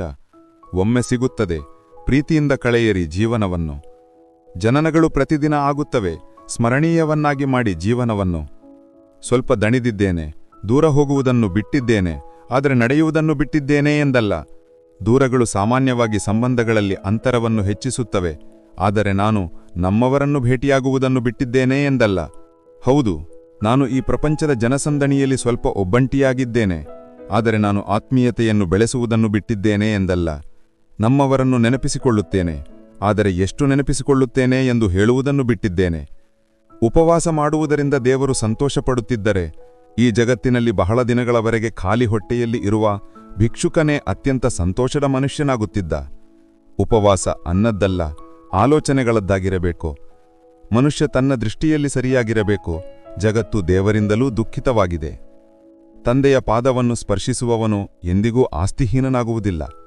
ತಾಯಿಯ ಪಾದವನ್ನು ಸ್ಪರ್ಶಿಸುವವನು ಎಂದಿಗೂ ಮಮತಾಹೀನನಾಗುವುದಿಲ್ಲ. ದೊಡ್ಡ ಅಣ್ಣನ ಪಾದವನ್ನು ಸ್ಪರ್ಶಿಸುವವನು ಎಂದಿಗೂ ಶಕ್ತಿಹೀನನಾಗುವುದಿಲ್ಲ. ತಂಗಿಯ ಪಾದವನ್ನು ಸ್ಪರ್ಶಿಸುವವನು ಎಂದಿಗೂ ಚಾರಿತ್ರಹೀನನಾಗುವುದಿಲ್ಲ. ಗುರುವಿನ ಪಾದವನ್ನು ಸ್ಪರ್ಶಿಸುವವನು ಎಂದಿಗೂ ಬುದ್ಧಿಹೀನನಾಗುವುದಿಲ್ಲ. ಪ್ರಾರ್ಥಿಸುವಾಗ ಮನುಷ್ಯನು ದೇವರು ಎಲ್ಲವನ್ನೂ ಕೇಳುತ್ತಾನೆ ಎಂದು ಭಾವಿಸುತ್ತಾನೆ, ಆದರೆ ನಿಂದಿಸುವಾಗ ಅದನ್ನು ಮರೆತು ಬಿಡುತ್ತಾನೆ. ಪುಣ್ಯ ಮಾಡುವಾಗ ದೇವರು ನೋಡುತ್ತಾನೆ ಎಂದು ಭಾವಿಸುತ್ತಾನೆ, ಆದರೆ ಪಾಪ ಮಾಡುವಾಗ ಅದನ್ನು ಮರೆತು ಬಿಡುತ್ತಾನೆ. ದಾನ ಮಾಡುವಾಗ ದೇವರು ಎಲ್ಲರಲ್ಲೂ ವಾಸಿಸುತ್ತಾನೆ ಎಂದು ಭಾವಿಸುತ್ತಾನೆ, ಆದರೆ ಕದಿಯುವಾಗ ಅದನ್ನು ಮರೆತು ಬಿಡುತ್ತಾನೆ. ಪ್ರೀತಿ ಮಾಡುವಾಗ ಇಡೀ ಪ್ರಪಂಚವನ್ನು ದೇವರು ಸೃಷ್ಟಿಸಿದ್ದಾನೆ ಎಂದು ಭಾವಿಸುತ್ತಾನೆ, ಆದರೆ ದ್ವೇಷಿಸುವಾಗ ಅದನ್ನು ಮರೆತು ಬಿಡುತ್ತಾನೆ. ಮತ್ತು ಆದರೂ ಮನುಷ್ಯ ತನ್ನನ್ನು ತಾನೇ ಬುದ್ಧಿವಂತ ಎಂದು ಭಾವಿಸುತ್ತಾನೆ. ಹೆಂಗಸು ಅತ್ತರೆ ಬಾಯಿಗೆ ಕೈಯಿಟ್ಟುಕೊಳ್ಳುತ್ತಾಳೆ ಮತ್ತು ಗಂಡಸು ಅತ್ತರೆ ತನ್ನ ಕಣ್ಣುಗಳಿಗೆ ಕೈಯಿಟ್ಟುಕೊಳ್ಳುತ್ತಾನೆ.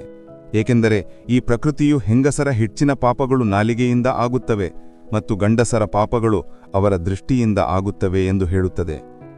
2 ಕ್ಷಣದ ಕೋಪದಿಂದ ಪ್ರೀತಿಯ ಸಂಬಂಧವು ಹಾಳಾಗುತ್ತದೆ. ಎಚ್ಚರವಾಗುವ ಹೊತ್ತಿಗೆ ಸಮಯ ಕಳೆದಿರುತ್ತದೆ. ಜೀವನದಲ್ಲಿ ನಿನಗೆ ಅನೇಕ ದೂರುಗಳಿವೆ, ಆದರೆ ನಾನು ಸುಮ್ಮನಿದ್ದೇನೆ, ಏಕೆಂದರೆ ನೀನು ನನಗೆ ಏನು ನೀಡಿದ್ದೀಯೋ ಅದು ಮನೆಯರಿ ಪಾಲಿನಲ್ಲಿಲ್ಲ. ಕಳೆದು ಹೋಗಿರುವುದು 1 ದಿನ, 1 ಗಂಟೆ ಮತ್ತು 1 ನಿಮಿಷ ನಿಮ್ಮ ಇಡೀ ಜೀವನದಲ್ಲಿ ಮತ್ತೆ ಎಂದಿಗೂ ಬರುವುದಿಲ್ಲ. ಜಗಳ ಮತ್ತು ಕೋಪದಿಂದ ದೂರ ಇರಿ ಮತ್ತು ಪ್ರತಿ ವ್ಯಕ್ತಿಯೊಂದಿಗೆ ಒಳ್ಳೆಯ ಮಾತನ್ನಾಡಿ. ಜೀವನ ಸುಂದರವಾಗಿದೆ, ಅದನ್ನು ಪ್ರೀತಿಯಿಂದ ಬದುಕಿ. ಅತಿ ದೊಡ್ಡ ವಾಸ್ತವ ಎಂದರೆ ಜನರು ನಿಮ್ಮ ಬಗ್ಗೆ ಒಳ್ಳೆಯದು ಕೇಳಿದಾಗ ಅನುಮಾನಿಸುತ್ತಾರೆ, ಆದರೆ ಕೆಟ್ಟದು ಕೇಳಿದಾಗ ತಕ್ಷಣ ನಂಬುತ್ತಾರೆ. ಯಾರೋ ಚೆನ್ನಾಗಿ ಹೇಳಿದ್ದಾರೆ, ಹೆಚ್ಚು ಪರೀಕ್ಷಿಸುವುದರಿಂದ ಉತ್ತಮ ಸಂಬಂಧಗಳು ಹಾಳಾಗುತ್ತವೆ. ಪ್ರತಿಯೊಬ್ಬ ವ್ಯಕ್ತಿಯು ಯಾವುದಾದರೂ ವಿಷಯದಲ್ಲಿ ನನಗಿಂತ ಉತ್ತಮವಾಗಿರುತ್ತಾನೆ ಮತ್ತು ನಾನು ಅವನಿಂದ ಆ ವಿಷಯವನ್ನು ಕಲಿಯುತ್ತೇನೆ. ಗಮನವಿರಲಿ, ಹೊಗಳಿಕೆಯ ಸೇತುವೆಯ ಕೆಳಗೆ ಸ್ವಾರ್ಥದ ನದಿ ಹರಿಯುತ್ತದೆ. ಹೆಚ್ಚಾಗಿ ಜನರು ಯಾವಾಗಲೂ ನೀನು ಅವನಲ್ಲಿ ಏನನ್ನು ನೋಡಿದಿ ಎಂದು ಕೇಳುತ್ತಾರೆ. ನಾನು ಯಾವಾಗಲೂ ಪ್ರೇಮವು ನಿರ್ಹೇತುಕವಾಗಿರುತ್ತದೆ ಎಂದು ಹೇಳುತ್ತೇನೆ. ಯಾರಾದರೂ ಹೃದಯವನ್ನು ನೋಯಿಸಿದರೆ ಸುಮ್ಮನಿರಲು ಕಲಿಯಿರಿ, ಏಕೆಂದರೆ ನಾವು ಯಾರು ಉತ್ತರ ನೀಡುವುದಿಲ್ಲವೋ ಅವರಿಗೆ ದೇವರು ಉತ್ತರ ನೀಡುತ್ತಾನೆ. ಇಲ್ಲಿ ಯಾರೂ ನಿಮ್ಮ ಜೊತೆ ನೀಡುವುದಿಲ್ಲ. ಪ್ರತಿಯೊಬ್ಬರೂ ತನ್ನಲ್ಲೇ ಮಗ್ನರಾಗಿರುತ್ತಾರೆ. ಜೀವನದ ಕೇವಲ ಒಂದು ನಿಯಮವಿದೆ, ಇಲ್ಲಿ ನೀವೇ ಬೀಳಬೇಕು ಮತ್ತು ನೀವೇ ಎಚ್ಚರಗೊಳ್ಳಬೇಕು. ಪ್ರತಿ ಒಪ್ಪಂದದಲ್ಲಿ ಜಾಣನಾದವನೇ ಏಕೆ ಬಾಗುತ್ತಾನೆ? ಯಾರಾದರೂ ಒಮ್ಮೆ ಇಣುಕಿ ನೋಡಲಿ, ಅವನು ಒಳಗಿನಿಂದ ಎಷ್ಟು ಮುರಿದಿದ್ದಾನೆ ಎಂದು. ಹಣವನ್ನು ಎಲ್ಲರೂ ಸಂಪಾದಿಸುತ್ತಾರೆ, ಆಶೀರ್ವಾದಗಳನ್ನೂ ಸಂಪಾದಿಸಿ. ಆಶೀರ್ವಾದಗಳು ಹಣ ಕೆಲಸ ಮಾಡದ ಜಾಗದಲ್ಲಿ ಕೆಲಸ ಮಾಡುತ್ತವೆ. ಮನುಷ್ಯನು ಕರ್ಮ ಮಾಡಲು ಮನಬಂದಿಂತೆ ಮಾಡಬಹುದು, ಆದರೆ ಫಲವನ್ನು ಅನುಭವಿಸುವಲ್ಲಿ ಮಾಡಲಾಗುವುದಿಲ್ಲ. ಸತ್ಯವು ಆ ಸಂಪತ್ತು, ಅದನ್ನು ಮೊದಲು ಖರ್ಚು ಮಾಡಿ ಮತ್ತು ಜೀವನ ಪರ್ಯಂತ ಆನಂದಿಸಿ. ಸುಳ್ಳು ಆ ಸಾಲ, ಅದರಿಂದ ಕ್ಷಣಿಕ ಸುಖವನ್ನು ಪಡೆಯಿರಿ, ಆದರೆ ಜೀವನ ಪರ್ಯಂತ ತೀರಿಸುತ್ತಾ ಇರಿ. ಅನುಮಾನ ಮತ್ತು ವಾದ ಸಂಬಂಧಗಳನ್ನು ಹಾಳು ಮಾಡುತ್ತವೆ. ಈ ಜಗತ್ತಿನಲ್ಲಿ ಆ ಜನರು ವಿಶೇಷರು, ಯಾರು ಸಮಯ ಬಂದಾಗ ಸಮಯವನ್ನು ನೀಡುತ್ತಾರೆ. ಕರೆಯುವವರು ಕರೆಯುತ್ತಲೇ ಇರುತ್ತಾರೆ, ಆದರೆ ಬಿಟ್ಟು ಹೋದವರು ಮತ್ತೆ ಯಾವಾಗಲೂ ಹಿಂದಿರುಗುವುದಿಲ್ಲ. ಒಳ್ಳೆಯವರೊಂದಿಗೆ ಕೆಟ್ಟದ್ದೇಕೆ ಆಗುತ್ತದೆ ಎಂದು ನಿಮಗೆ ಗೊತ್ತಾ? ಯಾರು ತನ್ನ ನಿಂದನೆಯನ್ನು ಕೇಳಿಸಿಕೊಳ್ಳುತ್ತಾರೋ ಅವರು ಇಡೀ ಜಗತ್ತನ್ನು ಗೆಲ್ಲುತ್ತಾರೆ. ನಮ್ಮ ಮೌನವನ್ನು ನಮ್ಮ ಅಹಂಕಾರವೆಂದು ತಿಳಿಯಬೇಡಿ. ಕೆಲವು ಅಡೆತಡೆಗಳನ್ನು ಎದುರಿಸಿದ್ದೇವೆ, ಈಗ ಮಾತನಾಡಲು ಮನಸ್ಸಿಲ್ಲ. ಜನರು ನಿಮ್ಮನ್ನು ತಮ್ಮ ದುಃಖದಲ್ಲಿ ಮಾತ್ರ ನೆನಪಿಸಿಕೊಳ್ಳುತ್ತಿದ್ದರೆ ಇದು ತುಂಬಾ ಒಳ್ಳೆಯ ವಿಷಯ, ಏಕೆಂದರೆ ಅವರು ನಿಮ್ಮಲ್ಲಿ ಮಾತ್ರ ಅವರನ್ನು ಅವರ ದುಃಖದಿಂದ ಹೊರತರಬಲ್ಲ ಶಕ್ತಿ ಇದೆ ಎಂದು ತಿಳಿದಿರುತ್ತಾರೆ. ಇಂದು ಪ್ರತಿ ದಾರಿಯಲ್ಲೂ ಕತ್ತಲೆಯೇ ಕತ್ತಲೆ, ಆದರೆ ಈ ಕತ್ತಲೆಯು ಯಾರು ನನ್ನವರು ಎಂದು ತೋರಿಸಿಕೊಟ್ಟಿದೆ. ಹೃದಯಕ್ಕೆ ಕೇವಲ ನೆಮ್ಮದಿಯ ಹುಡುಕಾಟವಿರುತ್ತದೆ. ಸಂಬಂಧಗಳ ಹೆಸರು ಏನೇ ಇರಲಿ, ದುಃಖ ಯಾವಾಗಲೂ ಹಿಂದಿನ ಕಡೆಗೆ ನೋಡುತ್ತದೆ, ಚಿಂತೆ ಯಾವಾಗಲೂ ಇತ್ತೀಚೆಗೆ ನೋಡುತ್ತದೆ, ಆದರೆ ವಿಶ್ವಾಸ ಮುಂದಿನ ಕಡೆಗೆ ನೋಡುತ್ತದೆ. ಇತ್ತೀಚೆಗೆ ನಾವು ಮನುಷ್ಯರು ಅಂತಹ ಯುಗದಲ್ಲಿ ಬದುಕುತ್ತಿದ್ದೇವೆ, ಅಲ್ಲಿ ಮುಗ್ಧತೆಯನ್ನು ಮೂರ್ಖತನವೆಂದು ಕರೆಯಲಾಗುತ್ತದೆ. ವಿಷಯವೆಲ್ಲ ಭಾವನೆಗಳದ್ದೇ, ಇಲ್ಲದಿದ್ದರೆ ಪ್ರೀತಿಯು ಕೆಲವೊಮ್ಮೆ 7 ಹೆಜ್ಜೆಗಳ ನಂತರವೂ ಆಗುವುದಿಲ್ಲ. ಯಾರೋ ಚೆನ್ನಾಗಿ ಹೇಳಿದ್ದಾರೆ, ಗಾಳಿಯೋ ನಿರ್ದೋಷಿ ಮತ್ತು ದೀಪವೂ ನಿರ್ದೋಷಿ, ಒಂದಕ್ಕೆ ಬೀಸಲೇಬೇಕು ಮತ್ತು ಇನ್ನೊಂದಕ್ಕೆ ಉರಿಯಲೇಬೇಕು. ಯಾರೋ ಕಣ್ಣಿಗೆ ಧೂಳು ಹಾಕಿದಾಗ ಅದಕ್ಕಿಂತ ಮೊದಲು ಚೆನ್ನಾಗಿ ಕಾಣಿಸಲಾರಂಭಿಸಿತು. ಮನುಷ್ಯನು ಎಷ್ಟು ವಿಚಿತ್ರ, ನೀವು ಇಷ್ಟಪಟ್ಟಾಗ ನಿಮ್ಮ ಕೆಟ್ಟದ್ದನ್ನು ಮರೆತುಬಿಡುತ್ತಾನೆ ಮತ್ತು ನಿಮ್ಮನ್ನು ದ್ವೇಷಿಸಿದಾಗ ನಿಮ್ಮ ಒಳ್ಳೆಯದನ್ನು ಮರೆತುಬಿಡುತ್ತಾನೆ. ಇಂದಿನ ಕಾಲದಲ್ಲಿ ನೀವು ಯಾರಿಗಾದರೂ ಕುತ್ತಿಗೆಯನ್ನು ಕತ್ತರಿಸಿದರೂ ಅವನು ಸರಿಯಾಗಿ ಕತ್ತರಿಸಲಿಲ್ಲ, ಸ್ವಲ್ಪ ಕೆಳಗಿನಿಂದ ಕತ್ತರಿಸಬೇಕಿತ್ತು ಎಂದು ಹೇಳುತ್ತಾನೆ. ಸ್ವಾರ್ಥವಿಲ್ಲದೆ ಮನುಷ್ಯ ದೇವನೊಂದಿಗೂ ಸಂಬಂಧ ಇಟ್ಟುಕೊಳ್ಳುವುದಿಲ್ಲ. ₹1,000 ಪ್ರಸಾದದಲ್ಲಿ ಇಡೀ ಜಗತ್ತಿನ ಆಸೆಯನ್ನು ಇಟ್ಟುಕೊಳ್ಳುತ್ತಾನೆ, ಅದು ಕೆಲಸವಾದ ನಂತರ ಅರ್ಪಿಸುತ್ತಾನೆ. ನೆಲದ ಮೇಲೆ ಮನೆ ಕಟ್ಟಿಕೊಳ್ಳುವುದು ಬಹಳ ಸುಲಭ, ಹೃದಯಗಳಲ್ಲಿ ಜಾಗ ಮಾಡಲು ಜೀವನ ಕಳೆದು ಹೋಗುತ್ತದೆ. ಗೌರವ ಒಬ್ಬ ಮನುಷ್ಯನಿಗಲ್ಲ, ಅಗತ್ಯಕ್ಕೆ ಇರುತ್ತದೆ. ಅಗತ್ಯ ಮುಗಿದು ಹೋಯಿತು, ಗೌರವ ಮುಗಿದು ಹೋಯಿತು. ಇದೇ ಜಗತ್ತಿನ ಸತ್ಯ. ಹಣವಿದ್ದರೆ ನಿಮ್ಮ ಅಯೋಗ್ಯತೆ ಕೂಡ ಯಾರಿಗೂ ಕಾಣಿಸುವುದಿಲ್ಲ, ಬಡತನವಿದ್ದರೆ ನಿಮ್ಮ ಯೋಗ್ಯತೆ ಕೂಡ ಯಾರಿಗೂ ಕಾಣಿಸುವುದಿಲ್ಲ. ಜೀವನದ ಯುದ್ಧದಲ್ಲಿ ಒಬ್ಬಂಟಿಯಾಗಿ ಹೋರಾಡಬೇಕಾಗುತ್ತದೆ. ಸಲಹೆ ನೀಡುವವರು ಬಹಳಷ್ಟು ಮಂದಿ, ಜೊತೆ ನೀಡುವವರು ಯಾರೂ ಇಲ್ಲ. ಮಾತನಾಡುವ ಮೊದಲು ಯೋಚಿಸುವುದು ಬಹಳ ಮುಖ್ಯ, ಏಕೆಂದರೆ ಹೇಳಿದ ಮಾತುಗಳನ್ನು ಕ್ಷಮಿಸಬಹುದು, ಆದರೆ ಮರೆಯಲು ಸಾಧ್ಯವಿಲ್ಲ. ದೇವರು ನೀವು ಯಾವುದಕ್ಕಾದರೂ ಎಷ್ಟು ತಾಳ್ಮೆ ವಹಿಸಿದ್ದೀರಿ ಎಂದು ತಿಳಿದಿದ್ದಾನೆ ಮತ್ತು ನಂಬಿ, ನಿಮ್ಮ ತಾಳ್ಮೆಯ ಪ್ರತಿಕ್ಷಣಕ್ಕೂ ಬೆಲೆ ಸಿಗುತ್ತದೆ. ದೇವರ ಮೇಲೆ ವಿಶ್ವಾಸವಿಡಿ. 2 ವಿಷಯಗಳು ನಮ್ಮನ್ನು ಪರಿಚಯಿಸುತ್ತವೆ, ನಮ್ಮಲ್ಲಿ ಏನೂ ಇಲ್ಲದಾಗ ನಮ್ಮ ತಾಳ್ಮೆ ಮತ್ತು ನಮ್ಮ ಬಳಿ ಎಲ್ಲವೂ ಇದ್ದಾಗ ನಮ್ಮ ವರ್ತನೆ. ಯಾವುದೇ ಮನುಷ್ಯ ಸುಮ್ಮನೆ ತನ್ನಿಂದ ತಾನೇ ಬದಲಾಗುವುದಿಲ್ಲ. ಜೀವನದಲ್ಲಿ ಕೆಲವು ಘಟನೆಗಳು ಹೀಗಾಗುತ್ತವೆ, ಅದು ಮನುಷ್ಯನನ್ನು ಬದಲಾಗಲು ಒತ್ತಾಯಿಸುತ್ತದೆ. ಹುಡುಕಬೇಕೆಂದರೆ ನಿಮ್ಮನ್ನು ಕಾಳಜಿ ಮಾಡುವವರನ್ನು ಹುಡುಕಿ, ಏಕೆಂದರೆ ಈ ಜಗತ್ತಿನಲ್ಲಿ ನಿಮ್ಮನ್ನು ಬಳಸುವವರು ನಿಮ್ಮನ್ನು ಹುಡುಕಿಯೇ ಬಿಡುತ್ತಾರೆ. ಸತ್ಯವನ್ನು ಹೇಳುವವನು ಮತ್ತು ಸರಿಯಾದ ಹಾದಿಯಲ್ಲಿ ನಡೆಯುವವನು ಯಾವಾಗಲೂ ಜಗತ್ತಿಗೆ ಕಠೋರವಾಗಿ ಕಾಣುತ್ತಾನೆ. ಯಾವುದೇ ಸಂಬಂಧದ ಅಂತ್ಯ ಆಗುತ್ತದೆ ಯಾವಾಗ ಒಬ್ಬರ ಅತಿಯಾದ ಪ್ರೀತಿ ಮತ್ತು ಕಾಳಜಿ ಇನ್ನೊಬ್ಬರಿಗೆ ಭಾರವೆಂದು ಅನಿಸಲು ಶುರುವಾಗುತ್ತದೆ. ಒಂಟಿಯಾಗಿರುವುದು ನಿಮಗೆ ಇದನ್ನೂ ಕಲಿಸುತ್ತದೆ. ವಾಸ್ತವಕ್ಕೆ ನಿಮ್ಮ ಬಳಿ ನಿಮ್ಮನ್ನು ಹೊರತುಪಡಿಸಿ ಬೇರೆ ಏನೂ ಇಲ್ಲ. ಹಣ ಬಂದಾಗ ಗೌರವವೂ ಬರುತ್ತದೆ, ಆದರೆ ನೆನಪಿರಲಿ, ಆ ಗೌರವ ಹಣದ್ದು, ನಿಮ್ಮದಲ್ಲ. ದೇವರ ಪ್ರತಿ ನಿರ್ಧಾರಕ್ಕೂ ಸಂತೋಷವಾಗಿರಿ, ಏಕೆಂದರೆ ದೇವರು ನಿಮಗೆ ಇಷ್ಟವಾಗುವುದನ್ನು ನೀಡುವುದಿಲ್ಲ, ಬದಲಾಗಿ ದೇವರು ನಿಮಗೆ ಯಾವುದು ಉತ್ತಮವೋ ಅದನ್ನು ನೀಡುತ್ತಾನೆ. ಜಗತ್ತಿನಲ್ಲಿ ಎಲ್ಲರೂ ಒಂದೇ ರೀತಿಯವರಲ್ಲ, ಆದ್ದರಿಂದ ಯಾರು ನಿಮ್ಮ ಜೊತೆ ನೀಡಿದರೋ ಅವರ ಜೊತೆ ನೀಡಿ, ಮತ್ತು ಯಾರು ನಿಮ್ಮನ್ನು ತ್ಯಾಗ ಮಾಡಿದರೋ ಅವರನ್ನು ನೀವೂ ತ್ಯಾಗ ಮಾಡಿ. ಪದಕ್ಕೂ ತನ್ನದೇ ಆದ ರುಚಿಯಿದೆ. ಮಾತನಾಡುವ ಮೊದಲು ನೀವೇ ರುಚಿ ನೋಡಿ. ನಿಮಗೆ ಚೆನ್ನಾಗಿ ಅನಿಸದಿದ್ದರೆ ಇತರರಿಗೆ ಹೇಗೆ ಚೆನ್ನಾಗಿ ಅನಿಸುತ್ತದೆ? ಮರಳಿ ಉತ್ತರಿಸುವುದು ಖಂಡಿತವಾಗಿಯೂ ತಪ್ಪು, ಆದರೆ ಕೇಳುತ್ತಾ ಇದ್ದರೆ ಜನರು ಮಾತನಾಡುವ ಮಿತಿಗಳನ್ನು ಮರೆತು ಬಿಡುತ್ತಾರೆ. ಒಳ್ಳೆಯ ಮನುಷ್ಯ ಯಾವಾಗಲೂ ಸ್ವಾರ್ಥಿಯಾಗಿರುವುದಿಲ್ಲ, ಅವನು ಕೇವಲ ತನ್ನನ್ನು ಗೌರವಿಸದ ಜನರಿಂದ ದೂರವಿರುತ್ತಾನೆ. ಜಗತ್ತಿನಲ್ಲಿ ಅತ್ಯಂತ ಸುಲಭವಾದ ಕೆಲಸ ನಂಬಿಕೆ ಕಳೆದುಕೊಳ್ಳುವುದು, ಕಷ್ಟಕರವಾದ ಕೆಲಸ ನಂಬಿಕೆ ಗಳಿಸುವುದು, ಮತ್ತು ಅದಕ್ಕಿಂತ ಕಷ್ಟಕರವಾದ ಕೆಲಸ ನಂಬಿಕೆಯನ್ನು ಉಳಿಸಿಕೊಳ್ಳುವುದು. ಸಮಯವು ನಿಮ್ಮ ಪ್ರಶ್ನೆಗಳಿಗೆ ಉತ್ತರಿಸುತ್ತದೆ ಅಥವಾ ಪ್ರಶ್ನೆಗಳಲ್ಲಿ ನಿಮ್ಮ ಆಸಕ್ತಿಯನ್ನು ಉಳಿಸುವುದಿಲ್ಲ. ದಾನ ಮತ್ತು ಪುಣ್ಯ ಏಕಾಂತದಲ್ಲಿ ಆಗಬೇಕು. ನೀವು ಸ್ನಾನ ರಸ್ತೆ ಅಥವಾ ಚೌಕದಲ್ಲಿ ಮಾಡದೆ ಬಾತ್ರೂಮ್ನಲ್ಲಿ ಮಾಡುವಂತೆ. ಹಾಗೆಯೇ ದಾನ ಪುಣ್ಯ ರಹಸ್ಯವಾಗಿರಬೇಕು. ಪುಣ್ಯದ ಬಗ್ಗೆ ಯಾರಿಗೂ ಗೊತ್ತಾಗಬಾರದು, ಏಕೆಂದರೆ ಪುಣ್ಯವನ್ನು ಅಡಗಿಸುವುದರಿಂದ ಹೆಚ್ಚುತ್ತದೆ ಮತ್ತು ಹೇಳುವುದರಿಂದ ಸಾಯುತ್ತದೆ. ಪುಣ್ಯವು ಬಹಳ ನಾಚಿಕೆ ಪಡುತ್ತದೆ. ಪುಣ್ಯ ಮತ್ತು ದಾನವನ್ನು ಹೇಳದೆ ಅಡಗಿಸಿ ಮಾಡಬೇಕು. ನಿಮ್ಮ ಮನೆಯೊಳಗೆ ಕಸ ಕಡ್ಡಿ ತುಂಬಿ ಅದನ್ನು ಹೊರಹಾಕಬೇಕಾದರೆ ನೀವು ಅದರ ಜಾಹೀರಾತು ಪತ್ರಿಕೆಯಲ್ಲಿ ಕೊಡುತ್ತೀರಾ? ಜೀವನದ ಈ ರಣರಂಗದಲ್ಲಿ ನೀವೇ ಕೃಷ್ಣ ಮತ್ತು ನೀವೇ ಅರ್ಜುನನಾಗಬೇಕಾಗುತ್ತದೆ. ಪ್ರತಿದಿನ ತನ್ನದೇ ಸಾರಥಿಯಾಗಿ ಜೀವನದ ಮಹಾಭಾರತವನ್ನು ಹೋರಾಡಬೇಕಾಗುತ್ತದೆ. ಅಹಂಕಾರ ಯಾರಿಗೂ ಉಳಿದಿಲ್ಲ ಸಾಹಬ್. ಒಡೆಯುವ ಮೊದಲು ಗುಲ್ಲಗ್ಗೂ ಎಲ್ಲ ಹಣ ತನ್ನದೇ ಎಂದು ಅನಿಸುತ್ತಿತ್ತು. ಪರಿಸ್ಥಿತಿಗಳು ನಿಮ್ಮನ್ನು ಎಷ್ಟು ಮುರಿಯುತ್ತವೆಯೋ ಅದಕ್ಕಿಂತ ಹೆಚ್ಚು ನಿಮ್ಮನ್ನು ಬಲಶಾಲಿಯನ್ನಾಗಿ ಮಾಡುತ್ತವೆ. ಮೌನವಾಗಿರುವುದಕ್ಕೂ ಮತ್ತು ಮೌನವಾಗಿ ಉಳಿಯುವುದಕ್ಕೂ ವ್ಯತ್ಯಾಸವಿದೆ. ಮೌನವಾಗಿರುವುದು ಯಾವಾಗವೆಂದರೆ ಯಾರ ಮಾತಾದರೂ ಕೆಟ್ಟದಾಗಿ ಅನಿಸಿದಾಗ. ಮೌನವಾಗಿ ಉಳಿಯುವುದು ಯಾವಾಗವೆಂದರೆ ನಮ್ಮ ಮಾತು ಯಾರಿಗೂ ಕೆಟ್ಟದಾಗಿ ಅನಿಸದಿರಲು. ಗೌರವಕ್ಕಾಗಿ ಹೋರಾಟವನ್ನು ಖಂಡಿತ ಮಾಡಿ, ಆದರೆ ಅಧರ್ಮದ ಜೊತೆ ನಿಲ್ಲಬೇಡಿ. ಹಕ್ಕುಗಳಿಗಾಗಿ ಖಂಡಿತ ಹೋರಾಡಿ, ಆದರೆ ಯಾವ ಹಕ್ಕೂ ಇಲ್ಲವೋ ಅದರ ಮೋಹವನ್ನು ಮಾಡಬೇಡಿ.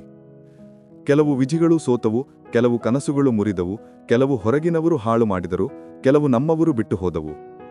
ಸಂಬಂಧಗಳು ಎಂದಿಗೂ ಬದಲಾಗುವುದಿಲ್ಲ, ಸಂಬಂಧಗಳನ್ನು ನಿಭಾಯಿಸುವವರು ಬದಲಾಗುತ್ತಾರೆ. ಯಾರಾದರೂ ಬಂದರೆ ಅಥವಾ ಹೋದರೆ ಜೀವನ ನಿಲ್ಲುವುದಿಲ್ಲ, ಕೇವಲ ಬದುಕುವ ಶೈಲಿ ಬದಲಾಗುತ್ತದೆ. ಮನುಷ್ಯನು ತನ್ನ ಸಂಸ್ಕಾರ ಮತ್ತು ವಿಚಾರಗಳಿಂದ ದೊಡ್ಡವನೆಂದು ಎನಿಸಿಕೊಳ್ಳುತ್ತಾನೆ, ಇಲ್ಲದಿದ್ದರೆ ಭಿಕ್ಷುಕನೂ ಹಣ ಸಂಪಾದಿಸುತ್ತಾನೆ. ಮುಳ್ಳುಗಳ ದ್ವೇಷವನ್ನು ಹೂವುಗಳ ಮೇಲೆ ಹೊರಹಾಕಬೇಡಿ. ಯಾವುದೇ ನಿರ್ದೋಷಿಯ ಮೇಲೆ ಕೆಸರನ್ನು ಎರಚಬೇಡಿ. ಅದೃಷ್ಟದಲ್ಲಿ ಕತ್ತಲೆ ಇದೆ, ಕತ್ತಲೆಯನ್ನೇ ಪಡೆಯುತ್ತೀರಿ. ಬೇರೆಯವರ ಮನೆಯನ್ನು ಸುಟ್ಟು ಬೆಳಕು ಮಾಡಿಕೊಳ್ಳಬೇಡಿ. ಮಾತನಾಡುವ ಮೊದಲು ಯೋಚಿಸುವುದು ಬಹಳ ಮುಖ್ಯ, ಏಕೆಂದರೆ ಹೇಳಿದ ಮಾತುಗಳನ್ನು ಕ್ಷಮಿಸಬಹುದು, ಆದರೆ ಮರೆಯಲು ಸಾಧ್ಯವಿಲ್ಲ. ಕರೆ ಉಚಿತವಾಗಿದ್ದರೂ ಏನು ಪ್ರಯೋಜನ ಸಾಹಬ್? ಹೃದಯಗಳಲ್ಲಿ ಮಾತನಾಡಲು ಜಾಗವೂ ಇರಬೇಕಲ್ಲವೇ? ಭಾಷೆಗಳನ್ನು ಅನುವಾದಿಸಬಹುದು, ಭಾವನೆಗಳನ್ನು ಅನುವಾದಿಸಲು ಸಾಧ್ಯವಿಲ್ಲ. ಅವುಗಳನ್ನು ಅರ್ಥ ಮಾಡಿಕೊಳ್ಳಬೇಕು.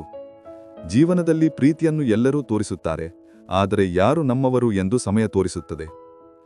ನಿದ್ರೆ ಮತ್ತು ನಿಂದನೆಯ ಮೇಲೆ ಯಾರು ಜಯ ಸಾಧಿಸುತ್ತಾರೋ ಅವರನ್ನು ಮುಂದೆ ಹೋಗುವುದರಿಂದ ಯಾರೂ ತಡೆಯಲು ಸಾಧ್ಯವಿಲ್ಲ. ಮರಳಿ ಉತ್ತರಿಸುವುದು ಖಂಡಿತವಾಗಿಯೂ ತಪ್ಪು, ಆದರೆ ಕೇಳುತ್ತಾ ಇದ್ದರೆ ಜನರು ಮಾತನಾಡುವ ಮಿತಿಗಳನ್ನು ಮರೆತುಬಿಡುತ್ತಾರೆ. ದುಃಖ ಆಗುತ್ತದೆ ಯಾವಾಗವೆಂದರೆ ನೀವು ಯಾರಿಗೆ ಪ್ರಾಮುಖ್ಯತೆ ನೀಡುತ್ತಿದ್ದಿರೋ ಅವರ ದೃಷ್ಟಿಯಲ್ಲೇ ನಿಮಗೆ ಯಾವುದೇ ಪ್ರಾಮುಖ್ಯತೆ ಇಲ್ಲ ಎಂದು ನಿಮಗೆ ಅರಿವಾದಾಗ.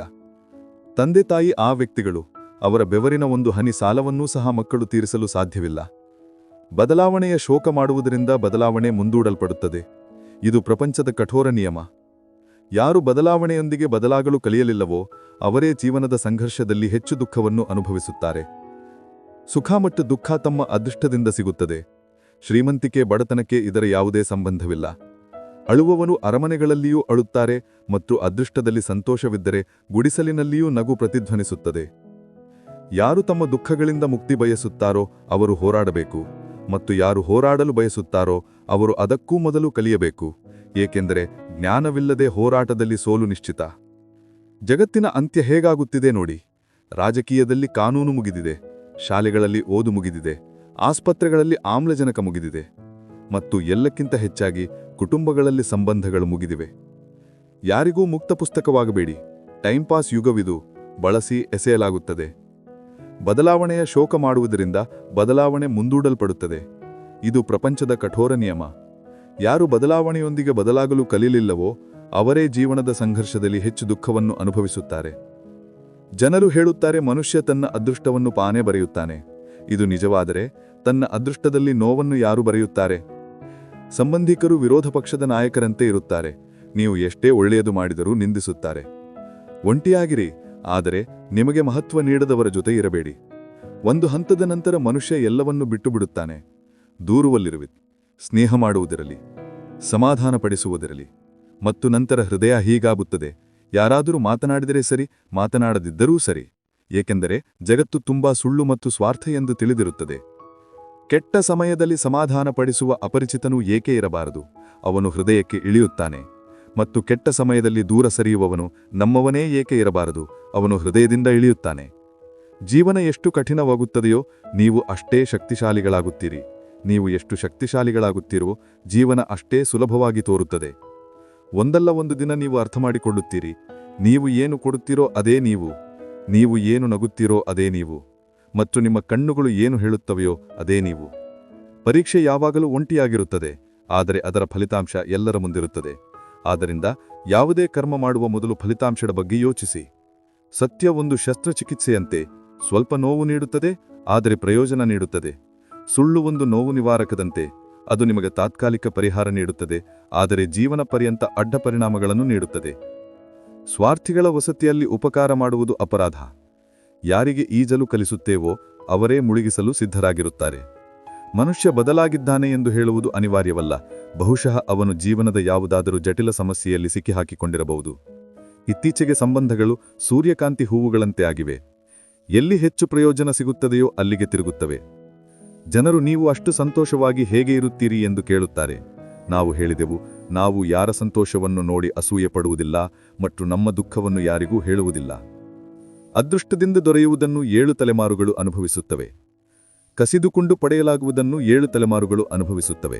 ಯಾರೋ ಹೇಳುತ್ತಾರೆ ಈ ಜಗತ್ತು ಪ್ರೀತಿಯಿಂದ ನಡೆಯುತ್ತದೆ, ಯಾರೋ ಹೇಳುತ್ತಾರೆ ಈ ಜಗತ್ತು ಸ್ನೇಹದಿಂದ ನಡೆಯುತ್ತದೆ. ಆದರೆ ಅನುಭವಿಸಿದಾಗ ತಿಳಿದುಬಂದದ್ದು ಈ ಜಗತ್ತು ಕೇವಲ ಸ್ವಾರ್ಥದಿಂದ ನಡೆಯುತ್ತದೆ. ಯಾರಲ್ಲಿ ಏನಾದರೂ ಕೊರತೆ ಕಂಡರೆ ಅವರೊಂದಿಗೆ ಮಾತನಾಡಿ, ಆದರೆ ಎಲ್ಲರಲ್ಲಿಯೂ ಕೊರತೆ ಕಂಡರೆ ನಿಮ್ಮೊಂದಿಗೆ ಮಾತನಾಡಿ.